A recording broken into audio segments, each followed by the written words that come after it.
700. Yes, 870,000 to current state as per the 2022 report that I just released the other day. We are at 1.5 to be precise. So this is a positive recovery, and I must comment that Kenya is doing well than even Africa is a globe, because by then I believe Africa was at 63%. And so we've done well in terms of recovery, and we putting forward strategies so that we can rebound back to 2019 levels and numbers, which was 2.4. So I have had task before me to work on the numbers. I believe the difference today is around 900,000, which I believe it's possible. Because actually, talking about the numbers, this week alone, I've been able to run I've been able to run 7 international, conferences in this country. And so I believe this is attainable by end of this year, and therefore we working together with the stakeholders in this industry so that we can pull and synergize to make sure that we are at full recovery. You're talking about 1.5 million visitors in the year 2022. We are now halfway through the year 2023. And are we expected to register results almost similar to what happened in 2019 when the country registered 2.4 million visitors? Or are we expected to go beyond that number? Well, I want to believe I'm giving myself to the to lower level at just achieving the numbers. But if everything remains constant in terms of security, I'm sure we can surpass the numbers, because I'm looking at this country is going to host actually the Safari Rally this week. And of course, this is a big event in the country. And this week alone, as I've said, we hosted 7 international conferences. And so we've seen the numbers trickling at high influx, and we believe that within this short period we'll be able to get back to the pre-COVID levels. But I'm also looking at August, which is a high season for us in the country, because this is the time when we have migration of beasts from Serengeti to Mara, and I dare say that it is a twin migration in this country. We still have the world's migration from Adika to Kilifi, and so we believe that we can leverage on these 2 activities that will be happening in this country, and the numbers will shoot, because again, July, August, and September has been our high season. And going forward to like December and November, December again is a high season. But what we are looking going forward is not to ride on this high season, months, but we are trying to create a whole year-round package that we reference on the products that we have in the country, because it's not only the wild beast migration or the whales or even the Safari Rally. We're trying to come up with calendars that we can create, products that can attract influx of, tourists in this country, like, the cultural festivals that are going to go big. Yeah. And so we are now halfway through the year. What numbers have we managed to achieve? We are close to now 1.7. Which is very encouraging, really. It's very encouraging, and that's why I'm saying that I'm very hopeful that we will reach the pre-COVID, numbers. Because with that rate then, and given that we are entering a high season period in this country, I believe that we'll be able to achieve. And when you look at, the profile of visitors who are coming to Kenya, are they holiday makers? Are they coming for conference and meetings? Or who are we attracting most? Well, the trend is changing. We had the luxury tourists coming in this country, and especially this period that I'm talking about, the influx is going to be a bit of a luxury tourist visiting this country. But the 7 conferences I'm talking about is all about meeting and incentives that has been happening. And so we're seeing serious increase in the area of mice. And I can say that Kenya is so strategically placed in terms of maize, even though we limited with convention, centers in the country, but we're working on that. So it's a mixed grill of both. But this particular season, we will be seeing holiday plus the luxury, travelers. But of course, we are encouraging the entire country, the domestic tourists in the country to flow in. And Safari Rally alone, it's an attraction for the domestic tourists around Kenya. So we believe that it's going to be a mixed grill. Mm-hmm. You're also bringing in the issue of maize. And, about 5 years back, Kenya was a maize powerhouse in Africa. Actually, there was a time we topped the African list. But now we have seen a situation whereby the Seychelles, Mauritius, South Africa, and even Rwanda, our neighbors here, they're giving us a run for our money. And one of our biggest challenging has been packaging and coming up with a modern conference center. Mm-hmm. What is the ministry doing to change this? What I'm doing as a cabinet secretary and my ministry is that first we're working with what we have in our hands. And what we have in our hands is KICC. We have a convention center there that can accommodate 5,000 people, but it is not in good status. And that's why I put in money to a tune of 300 million so that I can rehabilitate that center. And if you walked there today, we are hosting the Energy Conference, Africa Energy Forum. And I can tell you, we're using that hall, even though we are using 3/4 of it, because of course the numbers are not that much, but that is where I am starting at. So 300 million shillings for the rehabilitation of KICC. Yes, and the ecosystem around there, not everything, but we will start there. But the other thing we're doing, we're working on a convention center, a larger one also in Bomas, and also looking forward to doing what we're calling an arena that can actually accommodate 10,000, and this will be a big thing. We'll make Kenya a powerhouse in terms of maize in Africa, and I guess not only in Africa, but even going to Middle East. The convention that you are talking about at the Bomas of Kenya, this has been the conversation around in the last 10 years. Why there's so much delays in putting up? And when you look at our regional neighbors, look at, for example, Kigali with their brand new and one of the most modern convention centers in Africa. They are grabbing business from Nairobi. For how long should we continue talking about plans and now putting paper to work? No, it's not plans actually. Given that I've already I've commenced on rehabilitation work at KICC. The next thing I'm talking about is within the next 2 months, we are going to do the groundbreaking, because we have the will, and I must commend the president of this nation, because he's really taken it upon him.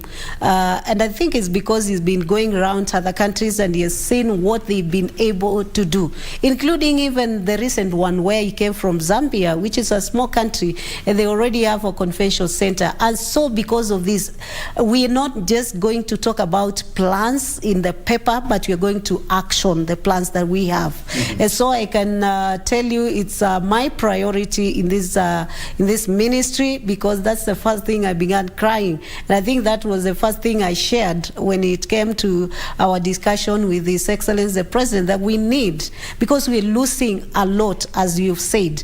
And of course, we have revived KICC, and I can tell you, if you pass there any day, you find that there are tents outside, and there are conventions happening.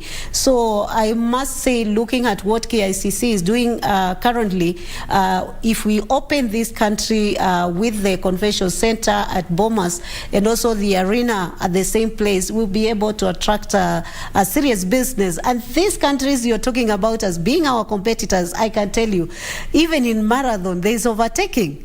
And so we will overtake them within a clip, within a short period. So I can guarantee you that Kenya is going to be that powerhouse that it was those years. How will the financing be done? And how much money we are spending on the arena? We're not yet there for arena, but I can assure you that the convention is what we're talking about. Mm-hmm. We're looking at models like PPP models, but of course in the world, mostly conventions are taken by the governments themselves. If you look at the KICC and how the government played a vital role in coming up with the iconic convention. So we must say that as a government, we will be working harder, and especially my ministry that has a few funds that I support developments. And so I'll be using the funds that I have at least to support the development, but of course in a partnership. How much are you looking at? How much will the convention cost? We are yet to get the breakdown, actually, because what I have is a master plan of everything that has to go in there. But we are yet to get the breakdown of that specific convention, because basically we still divide. What we were presented with was 3,000 capacity, which we think is not good for us as a country, and that is not what we are looking for. And so we're waiting for the 5,000 capacity. It's just work that will take less than a week for us to get the numbers, and then we can talk about them. Are you into any conversation with any private investors? Yeah, of course, we are in conversation, but beyond that, these things we will advertise, and whoever is out there and sees the business plan and thinks it's a good business, you come forth for. So we know we have them that are around us and have been asking for these facilities, but of course we have to take the right procedures in terms of employing the process that is required by procurement. Mm-hmm. Yeah. What kind of models are you looking at? We're looking at PPP. That's the easiest one that we can go for, because we're limited. We cannot go for, loans. That's a no-go zone for us. See whether we can have one there. But those are plans for future, and they depend on money, if we have money to do all that. And of course, we will pilot with this one. Of course, we've been piloting with KICC, and it has been booming before, and even now we've revived it. It's very booming, and that's why we're seeing the possibility of doing another one in Bomas. And once we open this country, I can tell you, mines will just be all over. And I'm seeing a time when even the counties, the 47 of them, will want to have theirs. Just a convention center, because we need to diversify in terms of every part of the country being reached, because we have different products in different spaces in this country. Mm-hmm. One of the biggest challenges that Kenya has faced in the past was the availability of bed capacity. Mm-hmm. And you are talking about a city that had less than 10,000 beds. And so one of the biggest challenges was having meetings with a bigger capacity. And one of the challenge was, for example, the UNCTAD or the WTO meetings that attracted more than 15,000 delegates. In the last 2 years, we have seen two world-renowned brands close their operations in Kenya. Mm-hmm. We're talking about the Intercontinental Hotel and as well as Hilton Hotels. Mm-hmm. Are there plans to revive those two hotels? Everything has a start date and a end date. It's a period for those ones. And I know that I can't talk about them loudly like the Minister of Trade would talk about them. But what I can tell you is in terms of bed capacity, we have increased in the city of Nairobi, and I want to believe is somewhere around 60,000. I know this is not enough for a city that we are opening for mice. And so we're also looking, every part of the industry as a diversification in a way. You've seen also Airbnb coming up, and so this is another area that has grown, even though nobody is talking about it. We count the hotels, we don't count Airbnb. And so this is another area that is going to take quite a number of population. But again, this is where we connect with Kenya Kwanza commitment that His Excellency gave to the people of Kenya in the area of tourism. We're talking about now creating facilities that will of course, accommodate the independent traveler. Even today, as we talk of these miles, it's not the whole guys who are going to come here. I know they will come because they have 35% of the demographics of the world. But we are talking of this independent traveler who constitutes 65% of the traveler of today. And so we're looking at also diversifying. Yes, we love the international brands in this country. We love the country top brands also, but we are also going down to accommodate everybody. And remember, this country has been talking about domestic tourism. And so we have to look for facilities that can accommodate both the independent traveler and the normal tourist, luxurious tourist who has been visiting this country. So we're diversifying. And again, allow me to say this: tourism is not a government agenda. It is it is a sector that has so many private players, and that's why I'm collaborating with them, the hotel owners, so that I prepare them in terms of the numbers, and so that they can start. I was in Naivasha last week, and I was surprised so many hotels and resorts coming up, and I felt very encouraged. It's like they are ready for the numbers, and so I can assure you that we will be there, because this is a sector, and this is a new opening of a business. And I can tell you, Kenyans have been looking for an opportunity to invest. And I can tell you, once the numbers begin, flowing in, you will see so many hotels come up, restaurants, because we also want to go down to restaurants, to small hotels, so that everybody in this country benefits. You see, during the COVID pandemic, in the last 2 years, the hotel industry lost about 80% of its workforce. Has this been restored yet? Not yet, actually. I was in Jamaica just a few months ago, and this was the discussion about the resilience of the industry. We've shown very positive resilience in terms of coming back and rebounding back to the industry. But then we've realized, actually, this is one area that up to today, 60% has not come back. 60%. And so this is the discussion now we are focusing on globally, because we realized what really accelerated this is when the other sectors, name them, the health sector, you have the nurses, the doctors talk, and the bodies, they have associations. When you talk about the education sector, they have association. The accountants have association.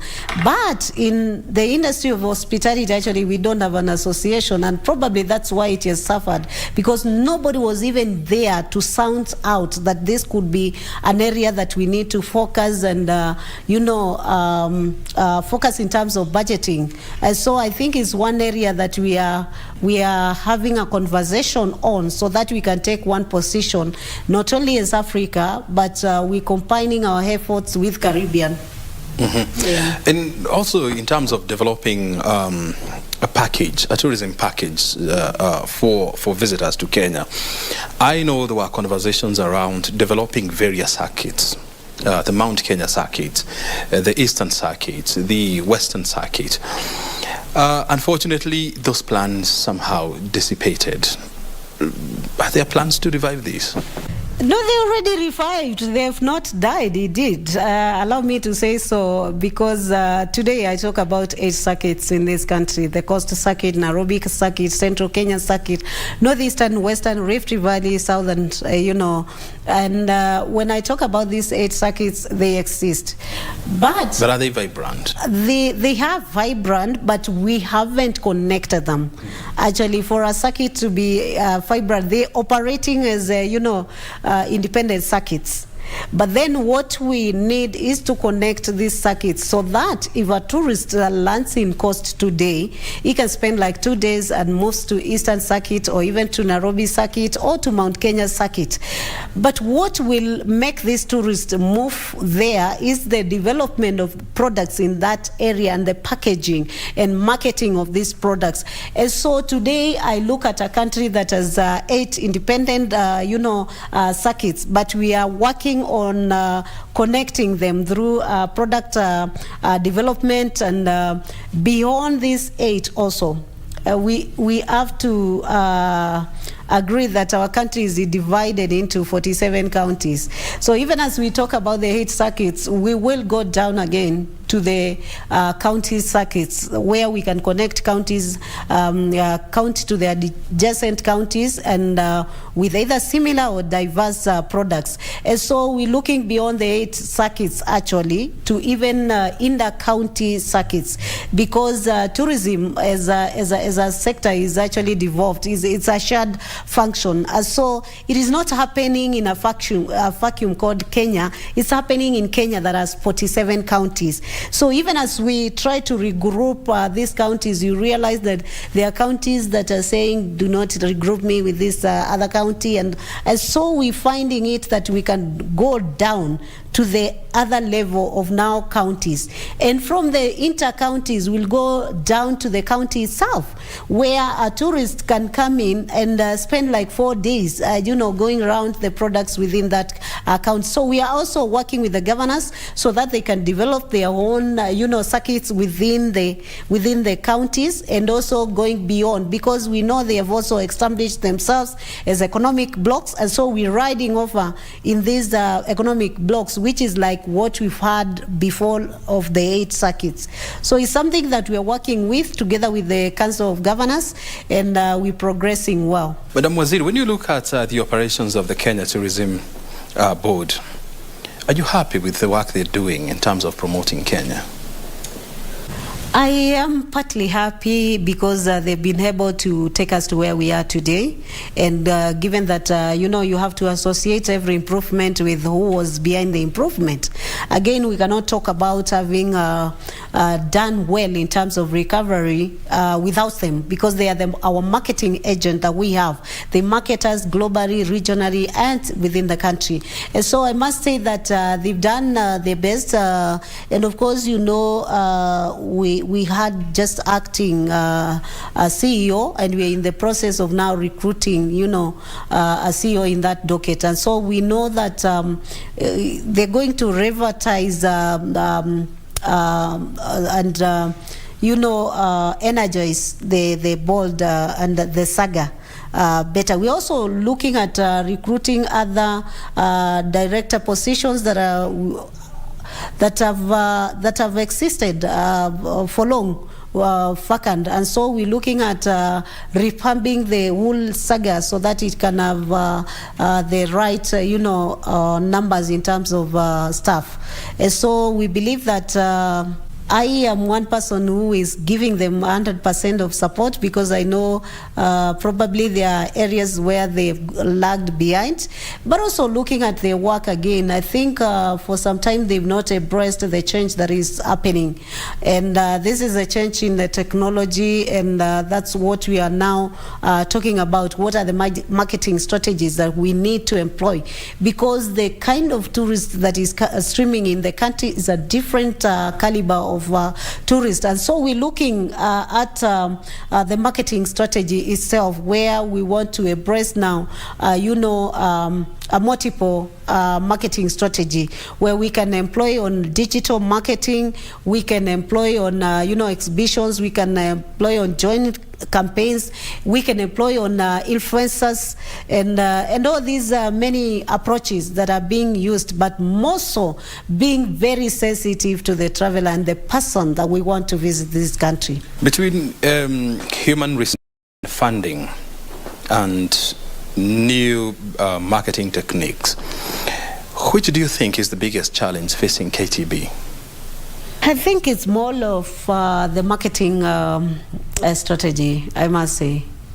Because even with they've done well, even with the low numbers of staff, and I want to believe that with technology also it helps you to keep a minimum number of staff actually, and I believe that if we embrace technology very well, especially the digital marketing, where you have to reach thousands of people with just a click of a button of maybe a video that you've shared or a TikTok that you've taken in one of the sites, I believe it's all about embracing technology. And therefore, that's why I'm concentrating my efforts in terms of, changing the whole framework of marketing strategy. So it is at the center, and I must say that there's commitment and goodwill from the president and his deputy. You saw very well the other day when the deputy went to, I think it was Zimbabwe or Zambia, and he shared a treat that he was in one of the parks, and actually that was an encouragement because I realized that they're really concerned about this. You've heard of late, and today I was at KICC when the president began his speech, and he first, embraced Kenya as a destination, a magical destination, and talked a lot about Kenya. And so this is to show that the leadership of the nation has taken tourism seriously. And going forward, I can assure you that we will have beefed, budget for this particular marketing area. Anything else that we need to know before we wind up? What I want you to know is that we're working harder to make tourism sector forex number one in the country. And what I want to tell the Kenyans and the entire world is that Kenya is a preferred destination, is a prime destination, is a magical destination. And indeed, I want to commend His Excellency the President. Today, I listened to him, and I think it's my second time. I was at UN the other day when he talked, and today he repeated the same. He said, Kenya is a home of humankind. Simply because 4 cells of the first forefathers were discovered, the earliest man. And by that, he connected that statement with another statement that I liked, that because you are coming home, in future, we're looking forward to having this visa-free country. And let me tell you, that will be a game changer in this country. We need to sing this song of beautiful country together. Thank you. Very good. And you can count on us as a partner in this endeavor. Thank you. Your time is highly appreciated, Madam CS, for joining us and, of course, for sharing with us those insights. Very good. Asante sana. Thank you. Very good. We've been talking to the CS in charge of tourism, wildlife and heritage, Madam Penina Malonza, joining us to help us understand what the ministry is doing as well as the large government to make Kenya a preferred tourism destination. My name is O'Brien Kimani. You have been watching Inside Government. Thank you for your time. Have a good afternoon.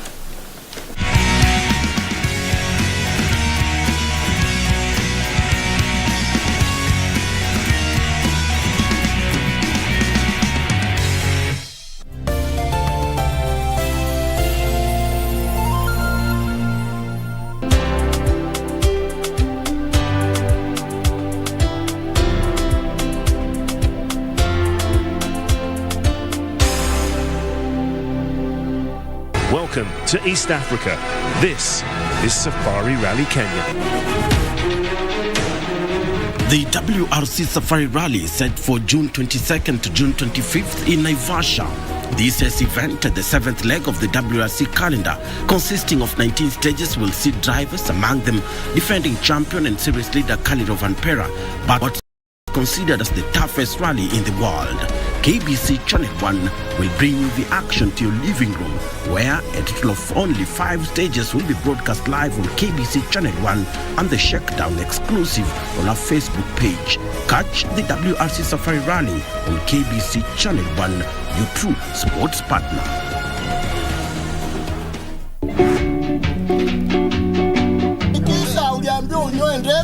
Na pato unakuja na hizo ndefu hapa hivi. Na wao uliambiwa uchukue litaya na pato huko hapa. Sasa hiyo unakocha tu. Sioni kipula mheshimiwa. Mimi najuaje?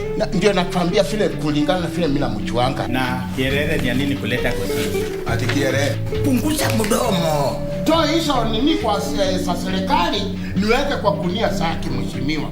Tunasema mimi naibiwa. You also a thief because you condoned. Ulijua fertilizer inaibiwa. Ndio huyu hapa mheshimiwa. Hapa ule jamaa ambaye kuajiri. Ndio huyu mheshimiwa huyu hapa. Wewe. Yuko wapi? Mimi sioni. Ndio huyu. Give you a job in Matonda. It's you because you are the one you pick it you and you bring me inside your job. Hiyo kisungu yako. Hiyo kisungu imekuwa moto, si ndio? Moto gani?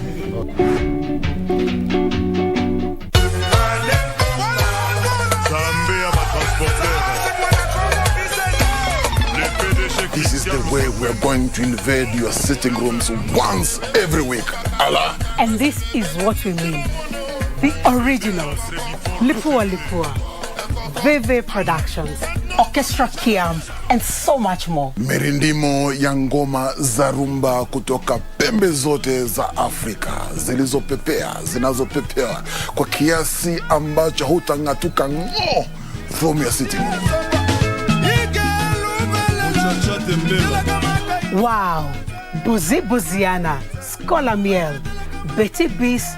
Fifi Mofude. Among others. Bridge over Congo with Simeon Mfumu Kimbangu. And Winnie Marie-José on KBC Channel 1. Nzambia sambela kate, ako sambela nani. God does not worship. To whom will he worship?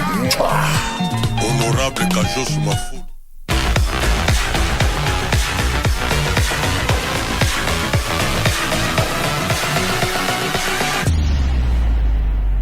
I am so excited that this year, 2023, the Kenya Broadcasting Corporation is an official broadcast partner for the WRC Safari Rally.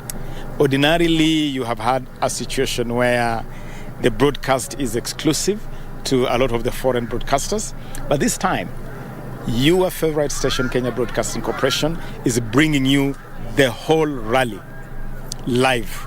So you can sit back in your living room, you can sit back in your favorite entertainment spot and still be part of the incredible Safari Rally experience courtesy of the Kenya Broadcasting Corporation, KBC Live.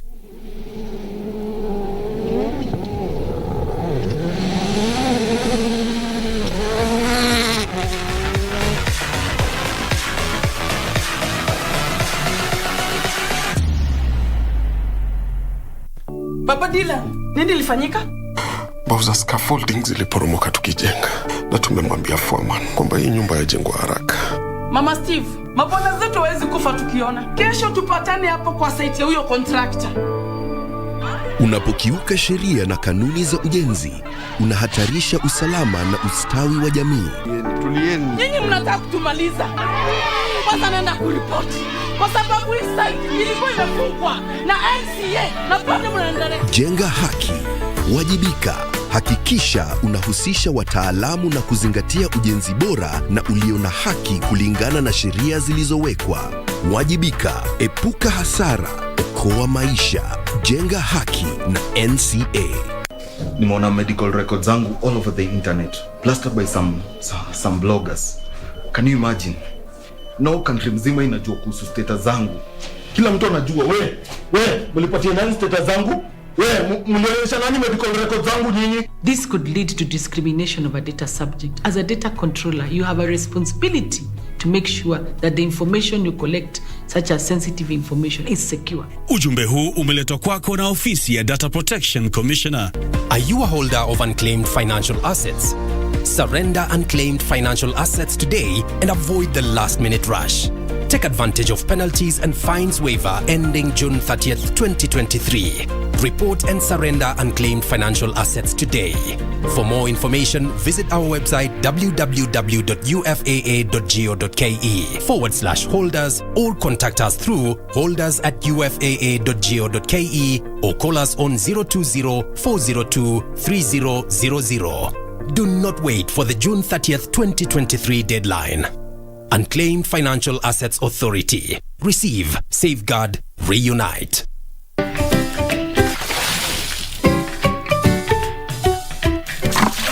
Mara zingine zimepata, mara zingine hazipati. Mkulima, wacha wasiwasi. Nyunyuzia mimea yako maji kwa njia rahisi na ya kisasa ya Elgon Magna Drip Irrigation Line. Kila mmea unapata maji ya kutosha kwa utaratibu. Elgon Magna Drip Irrigation Line, njia rahisi ya kunyunyizia mimea na inapatikana kwa bei nafuu. Elgon Kenya, transforming farms and lives through technology.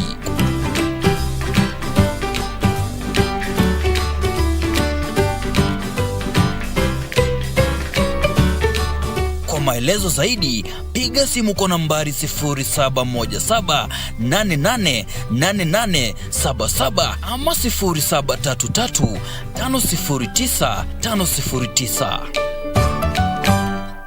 If you value it, insure it. Do you have a motor insurance policy? Do you know the claims process in case your motor vehicle is involved in an accident, damaged, stolen, or causes injury? Ensure to read and understand the terms and conditions of your motor policy document, the claims settlement process, and the documentation required to support your claim. Contact your insurance company, broker, or agent to obtain your motor insurance policy document and for any clarification on your motor policy.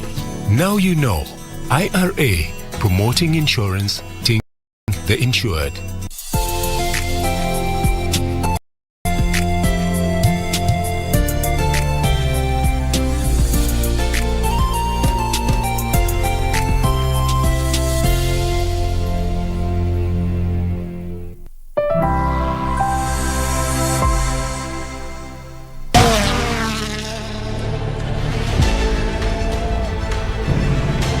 Surrender unclaimed financial assets today and avoid the last-minute rush. Do not wait for the June 30th, 2023 deadline. For more information, visit our website www.ufaa.go.ke/holders or contact us through holders@ufaa.go.ke or call us on 020-402-3000.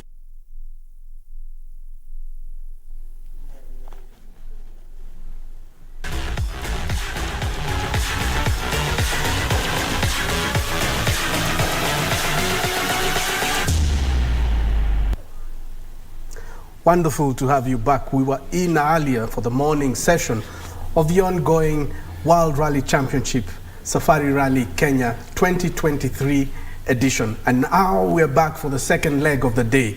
We'll be running through this rally with you. Of course, we started earlier in the week, all the way to Sunday, as we witness who gets to win this particular edition. Right now, as things stand, Sebastian Ogier, the 2021 Safari Rally winner, WRC Kenya edition, is ahead of the pack. He's 20 seconds ahead of Carl Rovanpera. Good times this. KBC Channel 1 TV, your true sports partner, taking you all the way to Naivasha. But first things first, we'll be having our two Daniels on the ground. They'll speak intermittently, on and off, as we did in the morning. That's Daniel Mwendwa and Daniel Wahome. And of course, there's also Bernard Okumu. My name is Tiras Wayaki, and I'm not alone in studio. I've got a man whom I thought will be my navigator. He's ended up being my driver, and I'm the navigator. Daudi Kanja is a veteran journalist, radio, television, but he started off as a writer. Daudi, welcome back. Thank you so very much. Good afternoon, Tiras. Good afternoon. I hope you're well buckled up. Absolutely. I'm good. I'm done good. You're good to go. Thank you. Daudi speaks English, Swahili, French, German, Italiano. Did I tell you German? Yes, German again. This guy up here, sharp kama kanyoi. Day 2 will see us through Loldia 1. Of course, that's already done. The cars were flagged off as from 8 a.m. Geothermal 1, that was done earlier. Kedong 1, done earlier today. And now, in the afternoon session we had, just a bit earlier, Loldia 2. Remember, they started off at Loldia 1. And then there's Geothermal 2. And more or less, the last and final bit of today, Kedong 2. Naivasha is where it's happening. If you can get yourself there, the better. If you can't, we'll take you there. My friend Daudi Kanja. Yes, sir. Let's move on to an interesting bit, because we might speak here and think we're communicating, but we are speaking to ourselves. People would like to know, how does the rally points system work?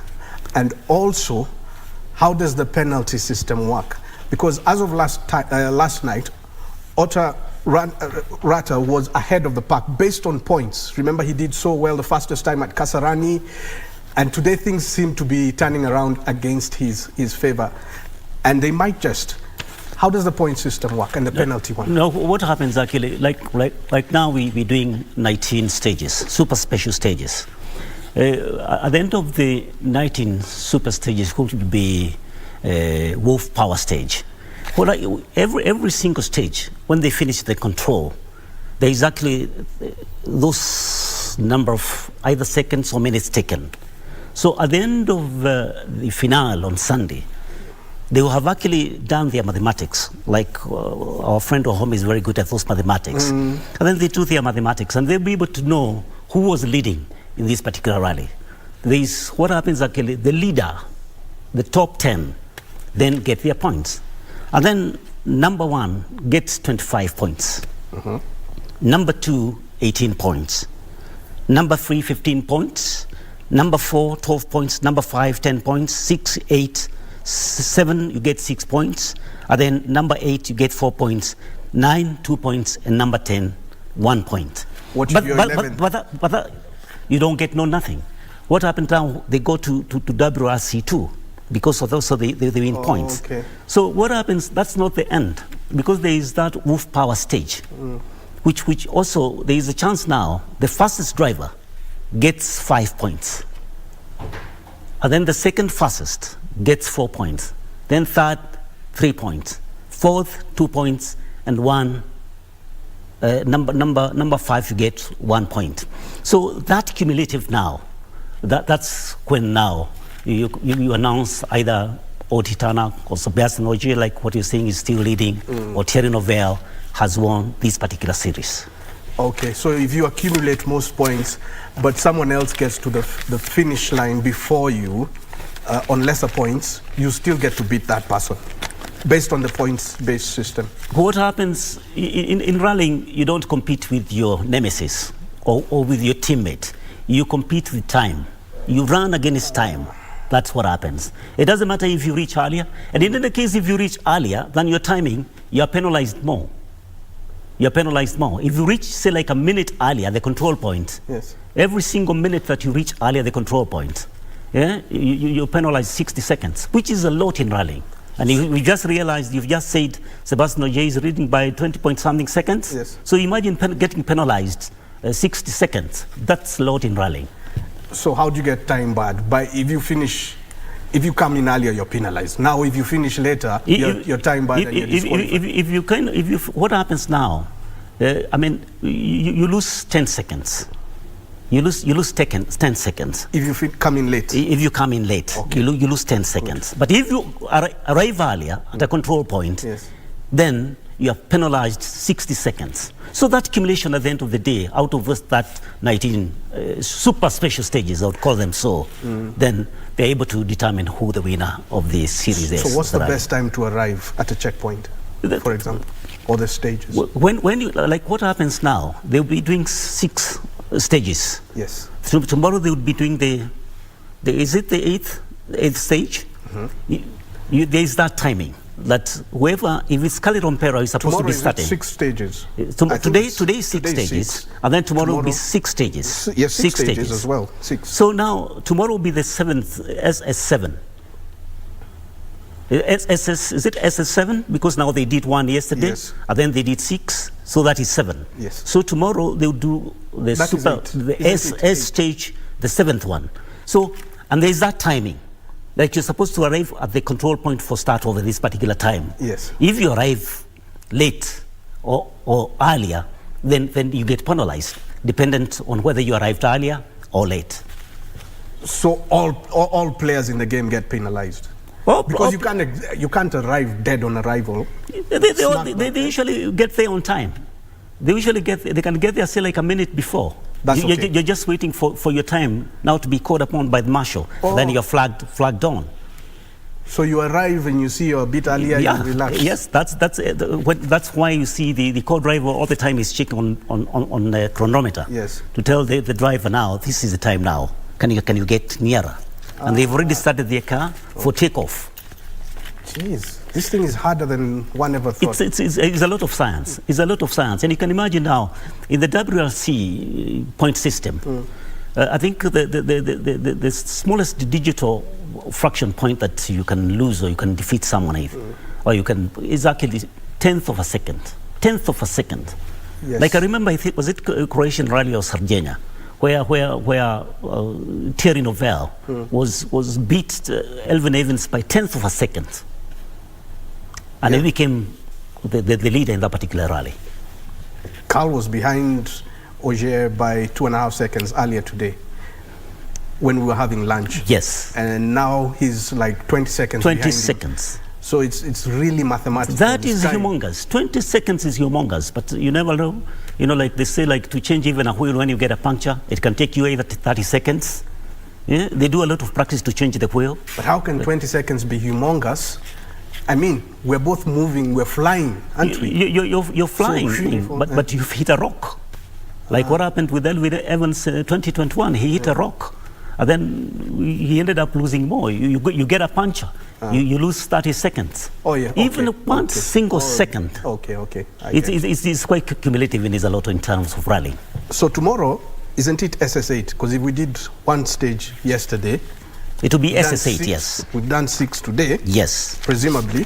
Yes. Those are 7 stages, and then SS8 tomorrow. Yeah, SS8. That's where we start from. So SS8 will be Sosambo, which will be 29.32 kilometers. And then there will be SS9 Elementaita. That is the one that will be live on KBC television. So if you could ask our fans to watch this particular, tune in at KBC. From 8 a.m. The earlier the better. The earlier the better. Just stick around with us. Yes. We'll have coverage and all that. But obviously from 9 a.m. is when it gets spicier. Yes. Yes. So that's Soisambu 1, Elementaita 1. Elementaita 1. Yes. And then, of course, now SS10, they go to the Sleeping Warrior. Sleeping Warrior 1. One of the most difficult routes. What makes it difficult? In terms of ruts, you know, like what happens, every single car that passes through those tracks, yes, which are not, we would call them animal tracks. Yes. They're not roads. Yes. They create those ruts. Yes. You know, like every single time a car passes, and there's a lot of force and energy, it creates creates a trench. Such that the fellow who is actually behind ended up now trying to avoid that. And that is actually, I think, what caused Takamoto Kasuta to kind of hit a bump and the car rolled. Oh, God. And fresh also, I don't know whether it has rained because they were expecting rains in the afternoon. I spoke to Wahome a few minutes ago, just about a couple of minutes before we went on air, and he said he's on the ground, he's at where there's a lot of mechanical work going on with the rally drivers, and he said it's quite windy out there. At times wind is it precedes the rainfall. Yeah, absolutely. And the weatherman had told us it might rain. Yes. I'm not sure we can always trust the weatherman, but if the wind is anything to go by, there might be rainfall. Okay, then Soisambu 2 tomorrow afternoon. The Soisambu 2, that will be 29.32 kilometers, just like the Soisambu 1, of course. Yes, that's at and then there's the SS Torf, Elementaita 2. It's kind of like a repeat of the same loop, 15.08 kilometers. And then, of course, there will be SS13, Sleeping Warrior again 2. Is that you can imagine? Is it as dangerous as Sleeping Warrior 1?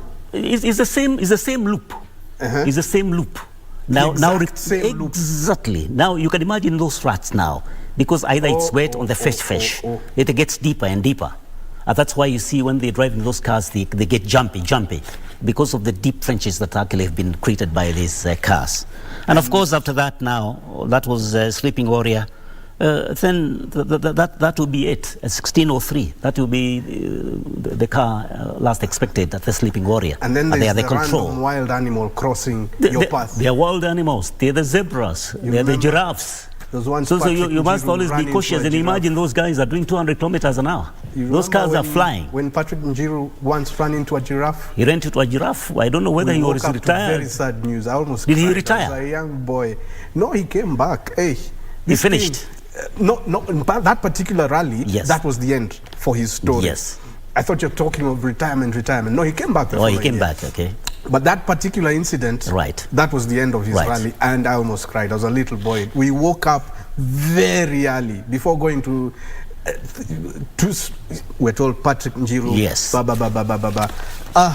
My friend, let me tell you, even before having breakfast or anything, it was very early when we woke up.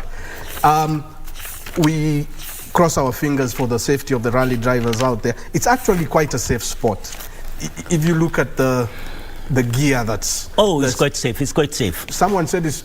Actually, Pauline Shegu said it's like one of the safest of sports. Rallying. But things happen. Rallying is one of the safest sports. Yeah.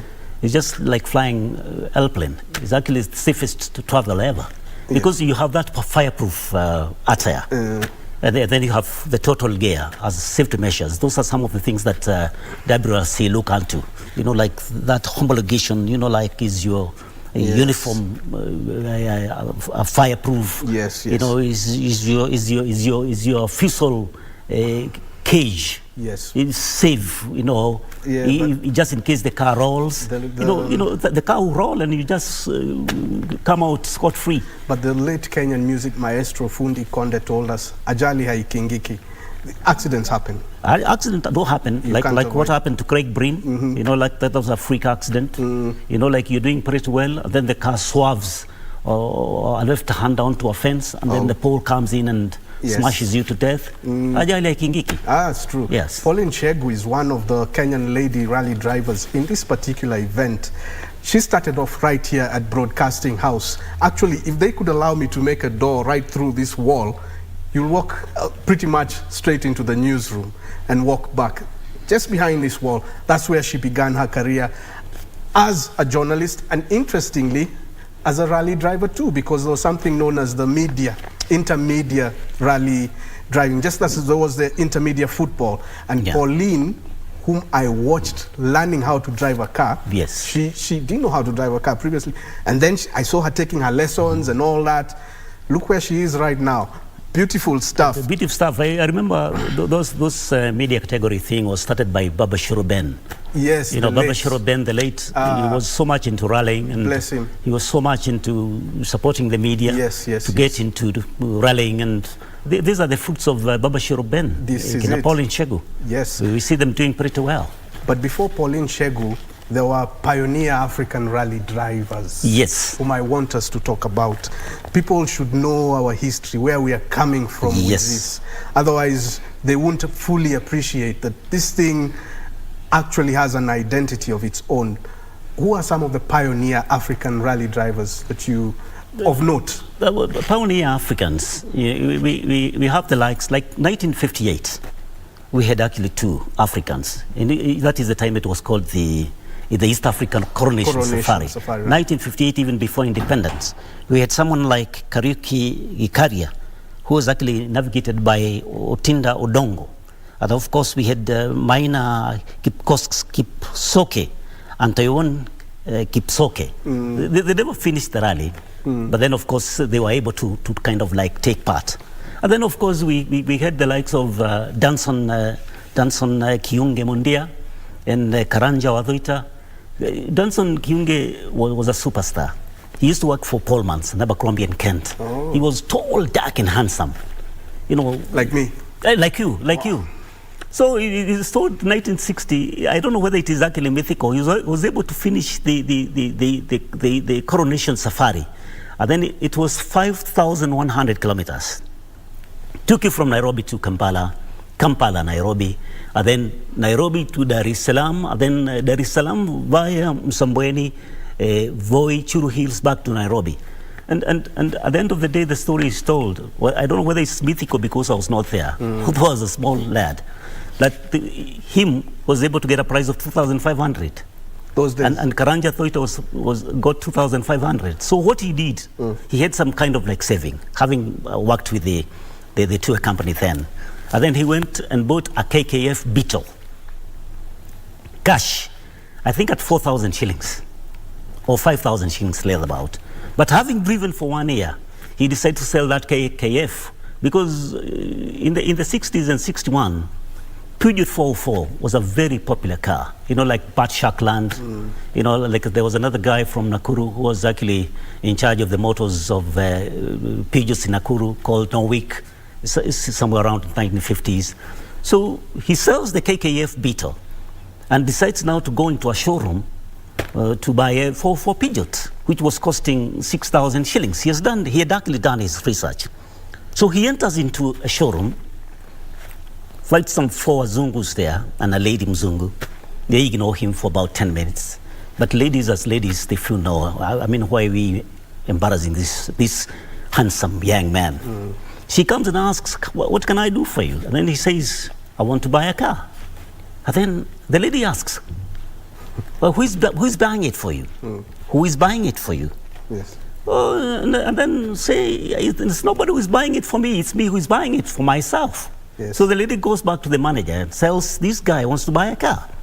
And then, of course, now the manager comes and says the car that you want to buy a 404, which is going to be a KHE, is going to cost you 6,000. He gets back into his pocket and puts some cash on the table. So the car is registered KHE, and then he fills the car with the fuel, and he zooms off, very proudly so. So that was like... But the most interesting story in it now, with the release of Jomo Kenyatta in 1961, yes, they decided, the marketing strategy now, that Kenyatta has been released and Africans are happy. Some of them who went to Makerere University are back, abroad are back. So they came up with a KHA. Kenyatta Home Again. Kenyatta Home Again.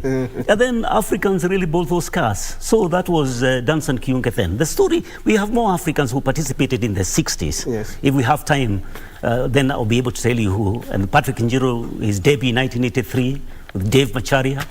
And other Africans like David Anunda. And the first African to finish the rally was Munyegera from Uganda. Yes. That was 69. In Munyegera, the co-driver was Nur Mohammed. Yes, absolutely. Nur Mohammed. And then the first Kenyan African to finish the rally was Peter Shiuka. The co-driver was David Dambo in 1971. That's very and of course, when we were discussing this thing, you told me Peter Shiuka's father was the driver to the colonial governor then. Oh, yes. The colonial time. Mzee Shiuka officially was the colonial governor's driver. Yes. The official driver. Right. A governor at the time was like a prime minister. Yes. He was governing the place. Right. Of course, the head of state was, at the time, was the Queen of England, Queen Elizabeth II. Yes. So the governor was administrating over the colonial he was the kind of the president then. State. The kind of president then. The Queen was actually the head of state, so she was like the president. Yes. Then the governor was like the prime minister. Now his official driver was Peter Shiuka's father. And Peter Shiuka, for Nandedam, he was the PS. I think Minister of Public Works. Later on. And then in 1972 or 3 thereabout, he drove with another guy, very flamboyant fella called Kim Gatende. Kim Gatende was in charge of public works in Nakuru. Yes. A very big buddy and friend to Jomo Kenyatta. Yeah, he's from Gatondo, like Mzee. Gatondo, yes. Kim Gatende. And the stories goes on and on. And then Kina Patrick Njure, David Anuda comes in, and then Jonathan Trolltich, and all that, Kina Baba Shiro Band. The story is long, but of course there's no time.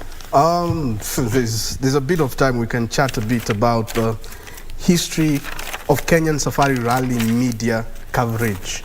In writing, as newspapers, print, in broadcasting, radio, and television. Of course, you've heard about the pioneer African rally drivers. Those were like the Kipchoge Keinos of rally driving. Absolutely. Brilliant. Now, tell us a bit about the broadcasting era, the coverage of it. Obviously, Sami Lui, Leonard Mambo Mbotela. Tell us about it. Those guys were legends, man. I started doing safari commentary somewhere around 1983 when Patrick Njiro was also dabbling into the rally.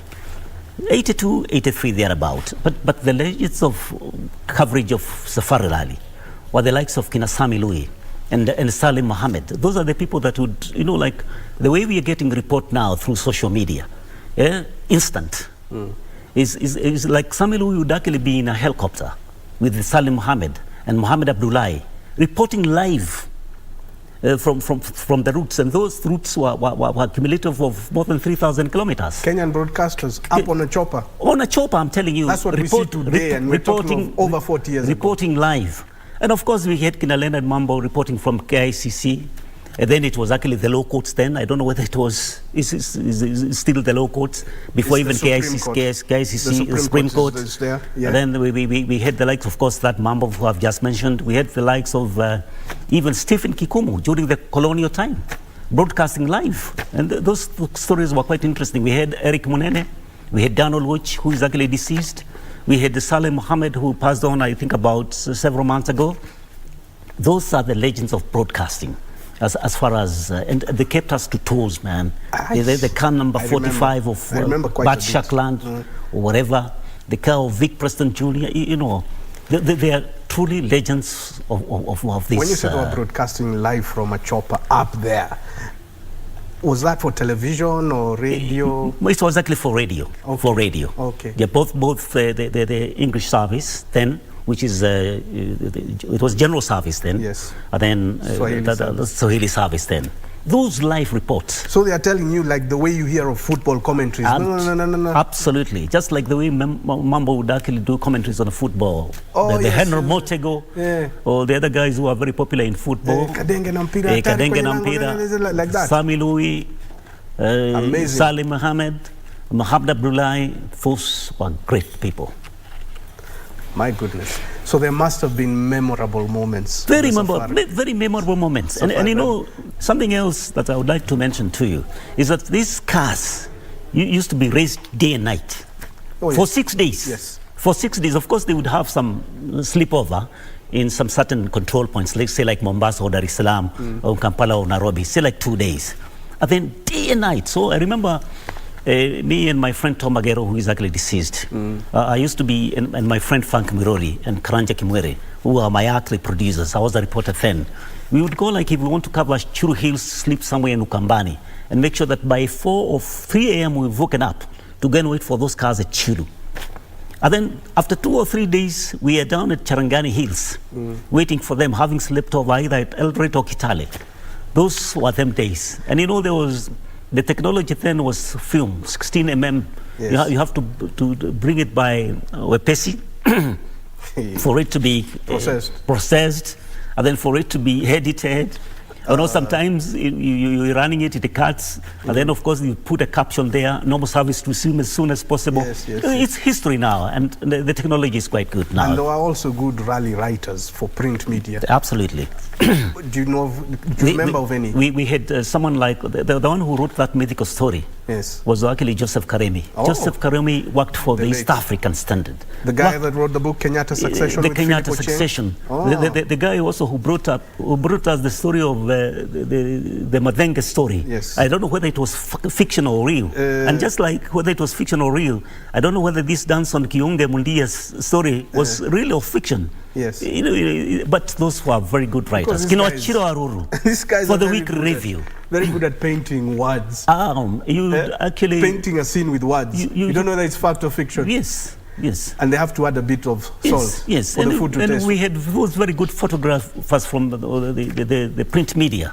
Odipo, Horse Miner, and the other guy, I can't remember the name, is Wachira. Yusuf Wachira, you know, the kind of pictorials, the photojournalists, the kind of shots they would give you in papers were incredible. You know, it was something that you see is quite visionary. Okay, brilliant. We'll be back after a brief break. We'll talk about Safari Rally memorable moments. We'll also talk about a bit more technical stuff like the tires used by these rally cars. There's lots to catch up on. And we'll be linking up with part of our crew that's in Naivasha. Speaking of memorable pioneer African broadcasters who did their thing in and around the Safari Rally, or just football or whatever, last month, you may know or may not know, we lost Mr. Ben Ashihundu, who's a veteran broadcaster on the Voice of Kenya back in the day. Those are the guys whom some of us, my generation, first saw on television when it was black and white era, before colored stuff became common in households. So to the family of the late Mr. Ben Ashihundu, our deepest condolences. As for Mzee, may you rest well, umetutangulia, you've gone before us. We look forward to watching more of you when we get to that promised land. See you in a bit.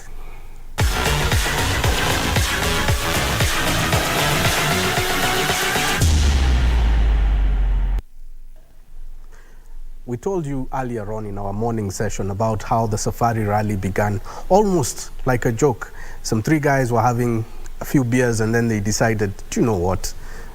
Let's come up with something unique, something extra special, something that will outlast us.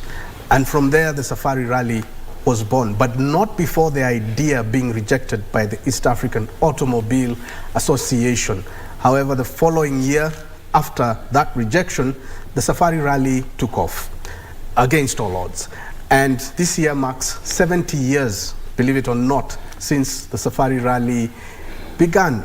70 years, platinum years, man. That's, from there we say it's bonus from there. Yeah, they say those are biblical years. Those if you have hit 70. Yes, so don't worry, whatever stage you are in life, if the door shuts on you today, tomorrow it could open, and your idea, brilliant as it was or not, as long as you have that passion and drive, as long as the cause is noble, could live to outlast you. So do not despair, do not give up. It's a race against time, as we are told. It's not a race against your fellow competitor. The Safari Rally, that is. And maybe even life. Maybe. My name is Tiro Swayaki. This is KBC Channel 1, your true sports partner. This is day 2 of the ongoing Safari Rally. I'm joined here by a veteran, a guy who's seen almost all of it. And he'll tell us more about the pioneer African rally drivers whom we spoke of a few minutes ago. Remember, this thing is big, big, big. The World Rally Championship. We're back to where we were in the early years. Daudi, in those early years, speaking of early years, there were pioneer African rally drivers, and we didn't exhaust them all. We didn't. They're quite many. Can we do 1 or 2 or 3? So that Kiunge stuff of 1960, I don't think there was any African who participated in that. I think that story was written on a fool's day by Joseph Karimi. He loved writing fiction.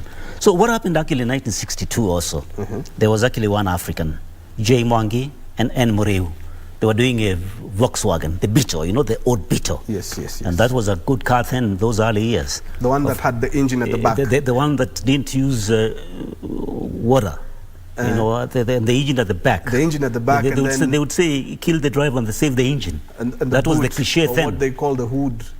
That was at the, they call it the trunk in America. The boot was at the front. And the boot actually was actually at the front. Yes, and the engine at the back. And the engine at the back. And sometimes it would actually overheat because it doesn't use water as a coolant. And the driver would go back there and flip up the boot and such that the engine can get some fresh air. So to serve as a coolant. To serve as a coolant. You know, that was then. It was a very reliable car. So 1965, there was Sospita Munyegera. That Ugandan was actually very consistent. Yes. You know, now he finishes in 1968, the first African to finish the rally in 1968. Yes. But then he had started his debut in 1965. There were 2 Africans then. And of course, that particular time he was co-driven by Njuguna Wavoro. I don't know whether those guys are. I wish they are living. I go and see them. Ask. Some of these gentlemen we'll be able alive. I'll talk to Nick Theuri. Nick Theuri is full of data as far as this information is concerned. He used to work for the Safari Rally. Is he related to Mogo Theuri, who was also I will even ask him whether he was related to the other Nick, who was actually the chairman of the East African Safari and the Safari Rally Limited. He said no. These are the guys who give me a lot of data, Nick Theuri and Kichinga Njoroge.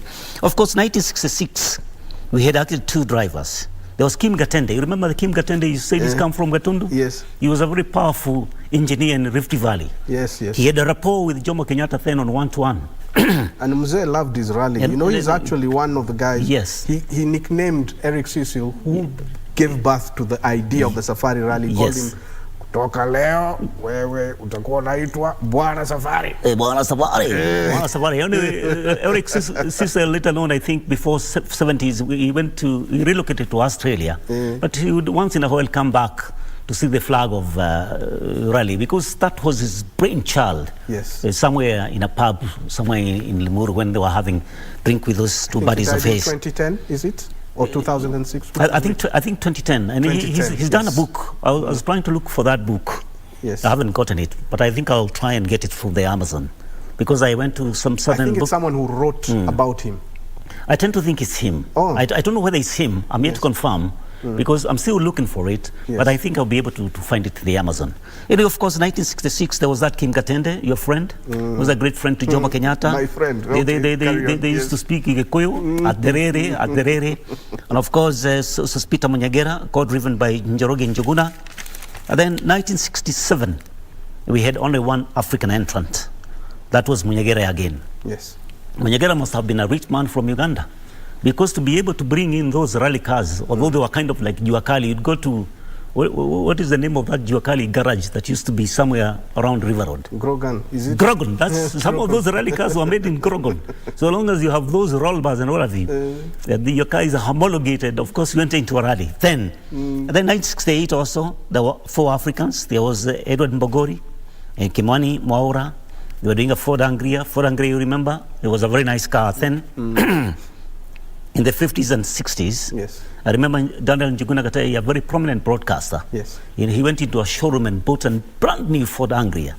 That was a star, man. He would, like during our holidays in Nairobi, you find him driving a Ford Anglia. You say, man, I would like to be like Daniel Njuguna Gatei. And what happened to the Lanciers now that you're talking of car models? They used to do very well in the rally. Lanciers, of course, Lanciers were actually doing very well. Because when it comes to team manufacturers, in terms of winning, Lancia still leads with 10 championships. Not the Toyota or Hyundai that you know. World Championship. World Championship, from 1973 to 2000 to 2021. And then, of course, followed by Citroen. And then again followed by Peugeot, followed by, I think, Mitsubishi. And there was another car called Talbot. I don't know what kind of a car was that. It only won one single championship. Anyway, that's the story. I don't know, somewhere around in the 90s, there was something like 11 teams that were participating. The Lanciers, the Renaults, we had the Peugeot, we had the Mitsubishi, we had the Nissans. And I don't know I think the rally became too expensive even for the manufacturers. If you look into your screens there, and that's what Kenyans are watching. Oh, wow. What can you tell us about what we are seeing now on television? No, what we are seeing right now, I don't know at what particular stage they are right now. Maybe you can look at our schedule. So that's yesterday. You can see that's Kasarani. That's Kasarani. That's Kasarani. Where they were doing head-to-head. Yes, the first stage. Yeah, the first stage. Head-to-head. Yes, head-to-head. That was quite captivating, because that is the place now in that particular SS1, Kasarani Super Special, where Oti Tanak was best in terms of timings. Yes. Oh, that was fantastic. It's a very good showcase for the spectators. I remember the Thika Road was full of spectators. Yes. Shangri-ing those cars. Yes. And of course, the Kiwanja was actually full to capacity. Isn't it a bit of a throwback? Because before the actual Safari Rally began in 1953, yes, there used to be such races, similar races in places like Nakuru, Limu, settler areas. What happened historically is that this Langalanga that went to Nakuru in 1956 was actually initially started in Gilgil. There was a circuit whereby the colonial government and the colonial soldiers would train their soldiers to be drivers. So Eric Cecil, when the war was not very tough then, the insurrection of the Mau Mau, he comes with an idea and tells those Makaburus, why can't do some circuit here? We can do some circuit here around Gilgil. And then 1952, the insurrection of the Mau Mau, it was not possible. And then, of course, there was some accident. They started in 1951 in Gilgil, Langa. And then somewhere around 52, the insurrection of the Mau Mau, and there was a terrible accident then. So that particular circuit was closed. So 1956, Jim Heather Hayes, the senior, he is one of the rally enthusiasts. He comes up with this idea and talks to the county government then of Nakuru then during the colonial government. And they are given some field. And then they do a circuit of 2.5 kilometers. Similar to what we've been watching Similar to what we are seeing now. So the Langa Nakuru, where my friend Douglas Kerene was rallying in 1972 or 3, was actually inaugurated in 1956. Was he rallying on a motorbike because that's what he's known for, Douglas? Yes, he was doing a bike. The bike. A Yamaha 175, 125 or 175. So they used to alternate rally cars and bikes? There was actually time for rally cars and time for bikes. And these rally cars, were they rally cars, or you come with your own You just come individual with, you just come with your own self-made rally car. Yes. If you go to Grogan, like you're saying, and you want to take it to Nakuru, you are allowed, and then of course dependent on the engine capacity, then they would actually do that circuits. If it's the engine is 2000 cc, yes, then the cars for engines 2000 cc would actually compete within that circuit. And is this particular event of this year, like we've been seeing the Kasarani section come into the rally, is it based on cc, or a more powerful, bigger vehicle can race with a smaller one? No, what happened now? There is the proper throwback. That could be somewhere in Geothermal. Okay. Or Lololia or whatever, might be. Soisambu? Or Soisambu. Or Soisambu. Okay. So now, yes, you see, like the rules now, the regulations for the WRC 1-car hybrid is not supposed to be more than 1.6. 1.6 yes, in engine capacity. Yes. And you know they have that restrictor. You know the restrictor is kind of like is some kind of like technology, a tube system that is connected to the drivetrain of a car, such that the car cannot exceed 380 bhp power. Speed governor of sorts. It's kind of like a speed governor. To use Kenyan yes, it's kind of like a speed governor. Because I remember at one time, the Toyotas were banned. I don't know, somewhere around 1990s, when there was a Group A car. Because they would kind of like do some, exceed somehow with those CC, technologically though, and they were discovered, I think they were banned for 1 year. Okay, so CC doesn't matter. CC doesn't really matter. In this kind of Kasarani section. CC really doesn't matter. And generally? What matters is that you're actually competing against time. Okay. You're competing against time. The WRC2 is also 1.6, but it's not a hybrid. The WRC3 is not a hybrid. So you're actually competing in your own category. Okay. In your own category. You're not competing, but you find the people like Oliver Solberg who are actually competing in WRC2. Yes. Sometimes they beat the guys who are actually in WRC1. Jordan Sardedis is a privateer, but now partially sponsored by Ford Puma. Okay. So how do you pick up points for the Kenya National Rally Circuit in this kind of event that's World Rally Championship? Does that apply? They have their own system for giving out points, because that particular point system was actually for WRC.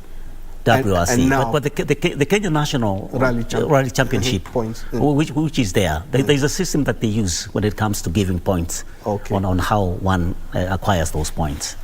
Because, for example, Karan Patel, who's participating in this event, is the reigning Kenya National Rally champion, and if he does exceedingly well in this event, that also adds on to his KNRC points, doesn't it? Absolutely. They even go to the level of like what happened is that the Kenyan body also is also embedded into the African National Championship. So at the end of the day, you'll find that they also be competing in the African Series of Championship.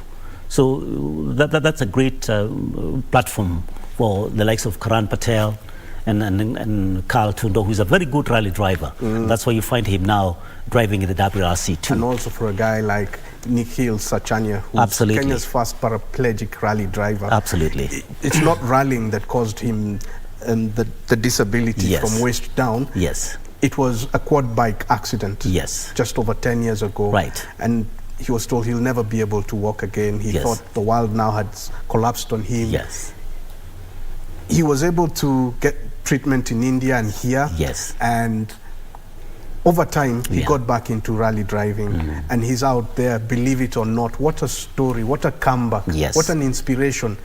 He's off his wheelchair, into the vehicle, and he's racing against the world's best rally drivers. Kudos to him, kudos to his support system, his family, and his rally crew, starting with Deep Patel, who's his navigator. Now I think you've had a bit of us. It's time to go back to Daniel Mwendwa who was there earlier in the morning and is still there, going the extra mile to give you heads up.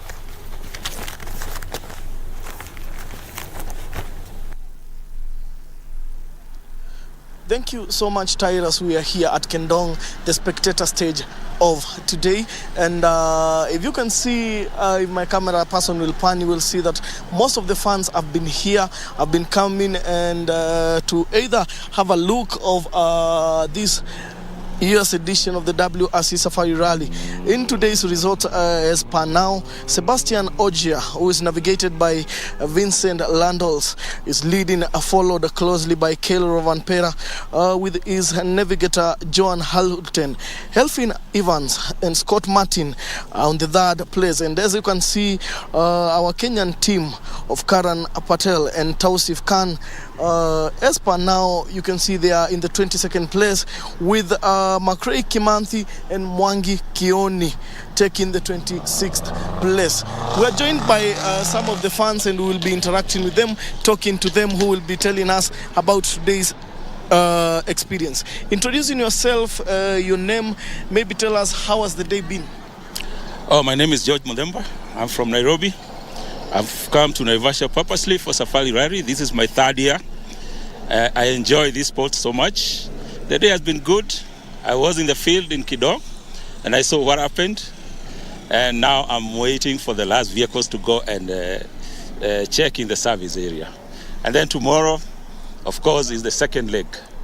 What motivates you to leave from Nairobi to come and watch this sport? Since I was a young man in primary school, I used to follow Safari Rally with those heroes like Shekhar Mehta, Joginder Singh and so forth.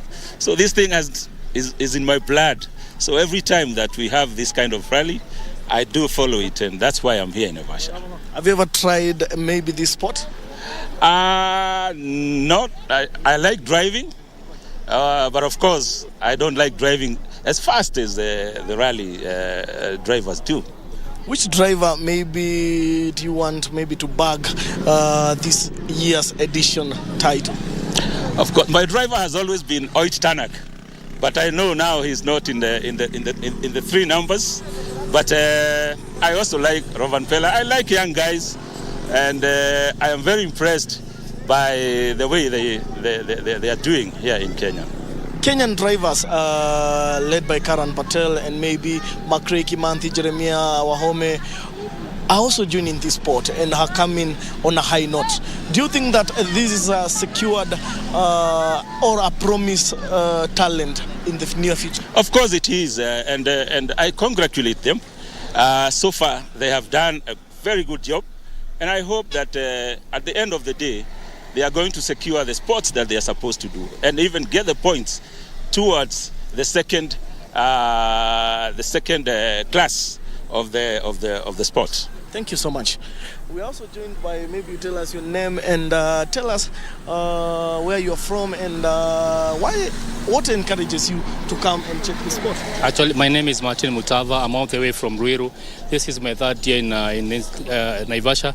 I'm so happy to be here. This is a sport that we've been admiring so much since we were kids, and that's why we are here. We always come to Naivasha whenever there's a Safari Rally on this ride.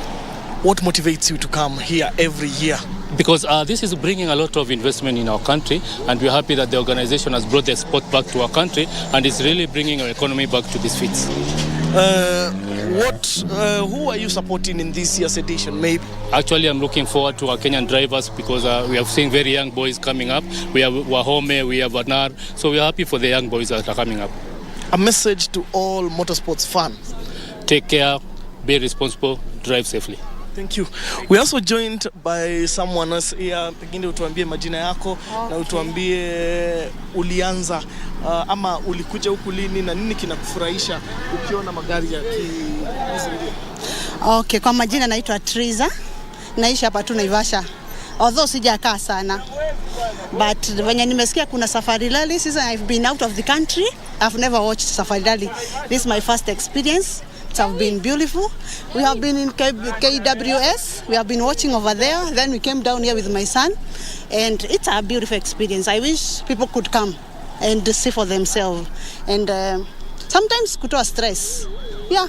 Watu wanasema kwamba Naivasha ni mji wa burudani. Pengine dhana hii ni ya ukweli ama pengine tu ni kusema tu? Naivasha, mtu amekaa Mombasa kama mimi, Mombasa na Naivasha haina umbali sana. Sababu Naivasha there are beautiful hotels. Unaenda lake, although ni venye tu mtu haisi kuswim, but it's a beautiful place. Unaenda unaswim, unabebwa na boat. So Naivasha it's quite a beautiful place. Pengine umekuja kuona mbio hizi. Pengine una dereva ambaye unashabikia atatoa ubingwa mwaka huu? For now nilikuwa naangalia kwa TV, nikaona kuna Mkenya mmoja, nikajaribu kuangalia gari, nikaona kuna gari Safari Rally. Kuna hii Safari Rally imeshikana Safaricom and Kenya Airways. Kenya Airways is my plane every time I travel to Dubai. So nafurahia kuona gari yetu imeandikwa Kenya Airways and Safaricom. Let me say that. Thank you. Pengine utuambie majina yako na ulianza kusupport Safari Rally lini? Kwa majina naitwa Brian Kema. Nilianza kusupport Safari Rally nikiwa mdogo, lakini kuona live nimeona hapa Naivasha, and I'm happy that I'm here to see especially our young guys akina Kimathi. Yes. Ulifika huko pengine saa ngapi na pengine umezuru hatua yoyote kutoka asubuhi? Kwa sasa sababu nilikuwa nimetoka mbali, sija zuru nini yoyote. Sasa hii ndio stage yangu ya kwanza. Nataka kuona mabingwa wetu wa Kenya na wale wa kimataifa. Je, pengine ni nani unashabikia katika makala ya mwaka huu? Makala ya mwaka huu namshabikia Viera Neville. Asante sana. Those are some of the views from our fans over here, and we are keeping an eye and we'll keep updating you on everything as it happens. Back to you, Titus.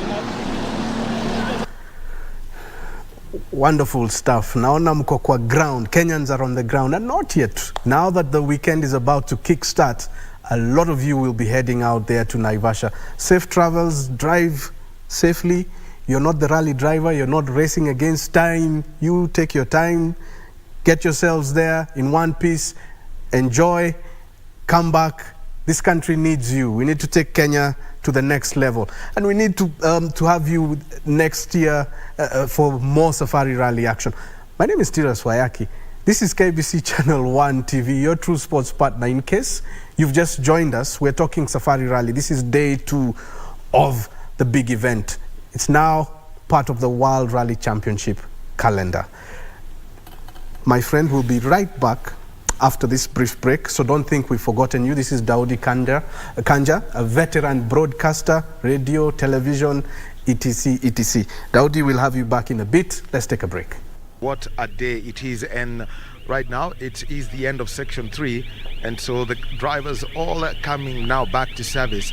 Retirement that we've had, even as you hear the cars which have got the hybrid system, the EV mode, the electronic vehicle mode, that's where they are on.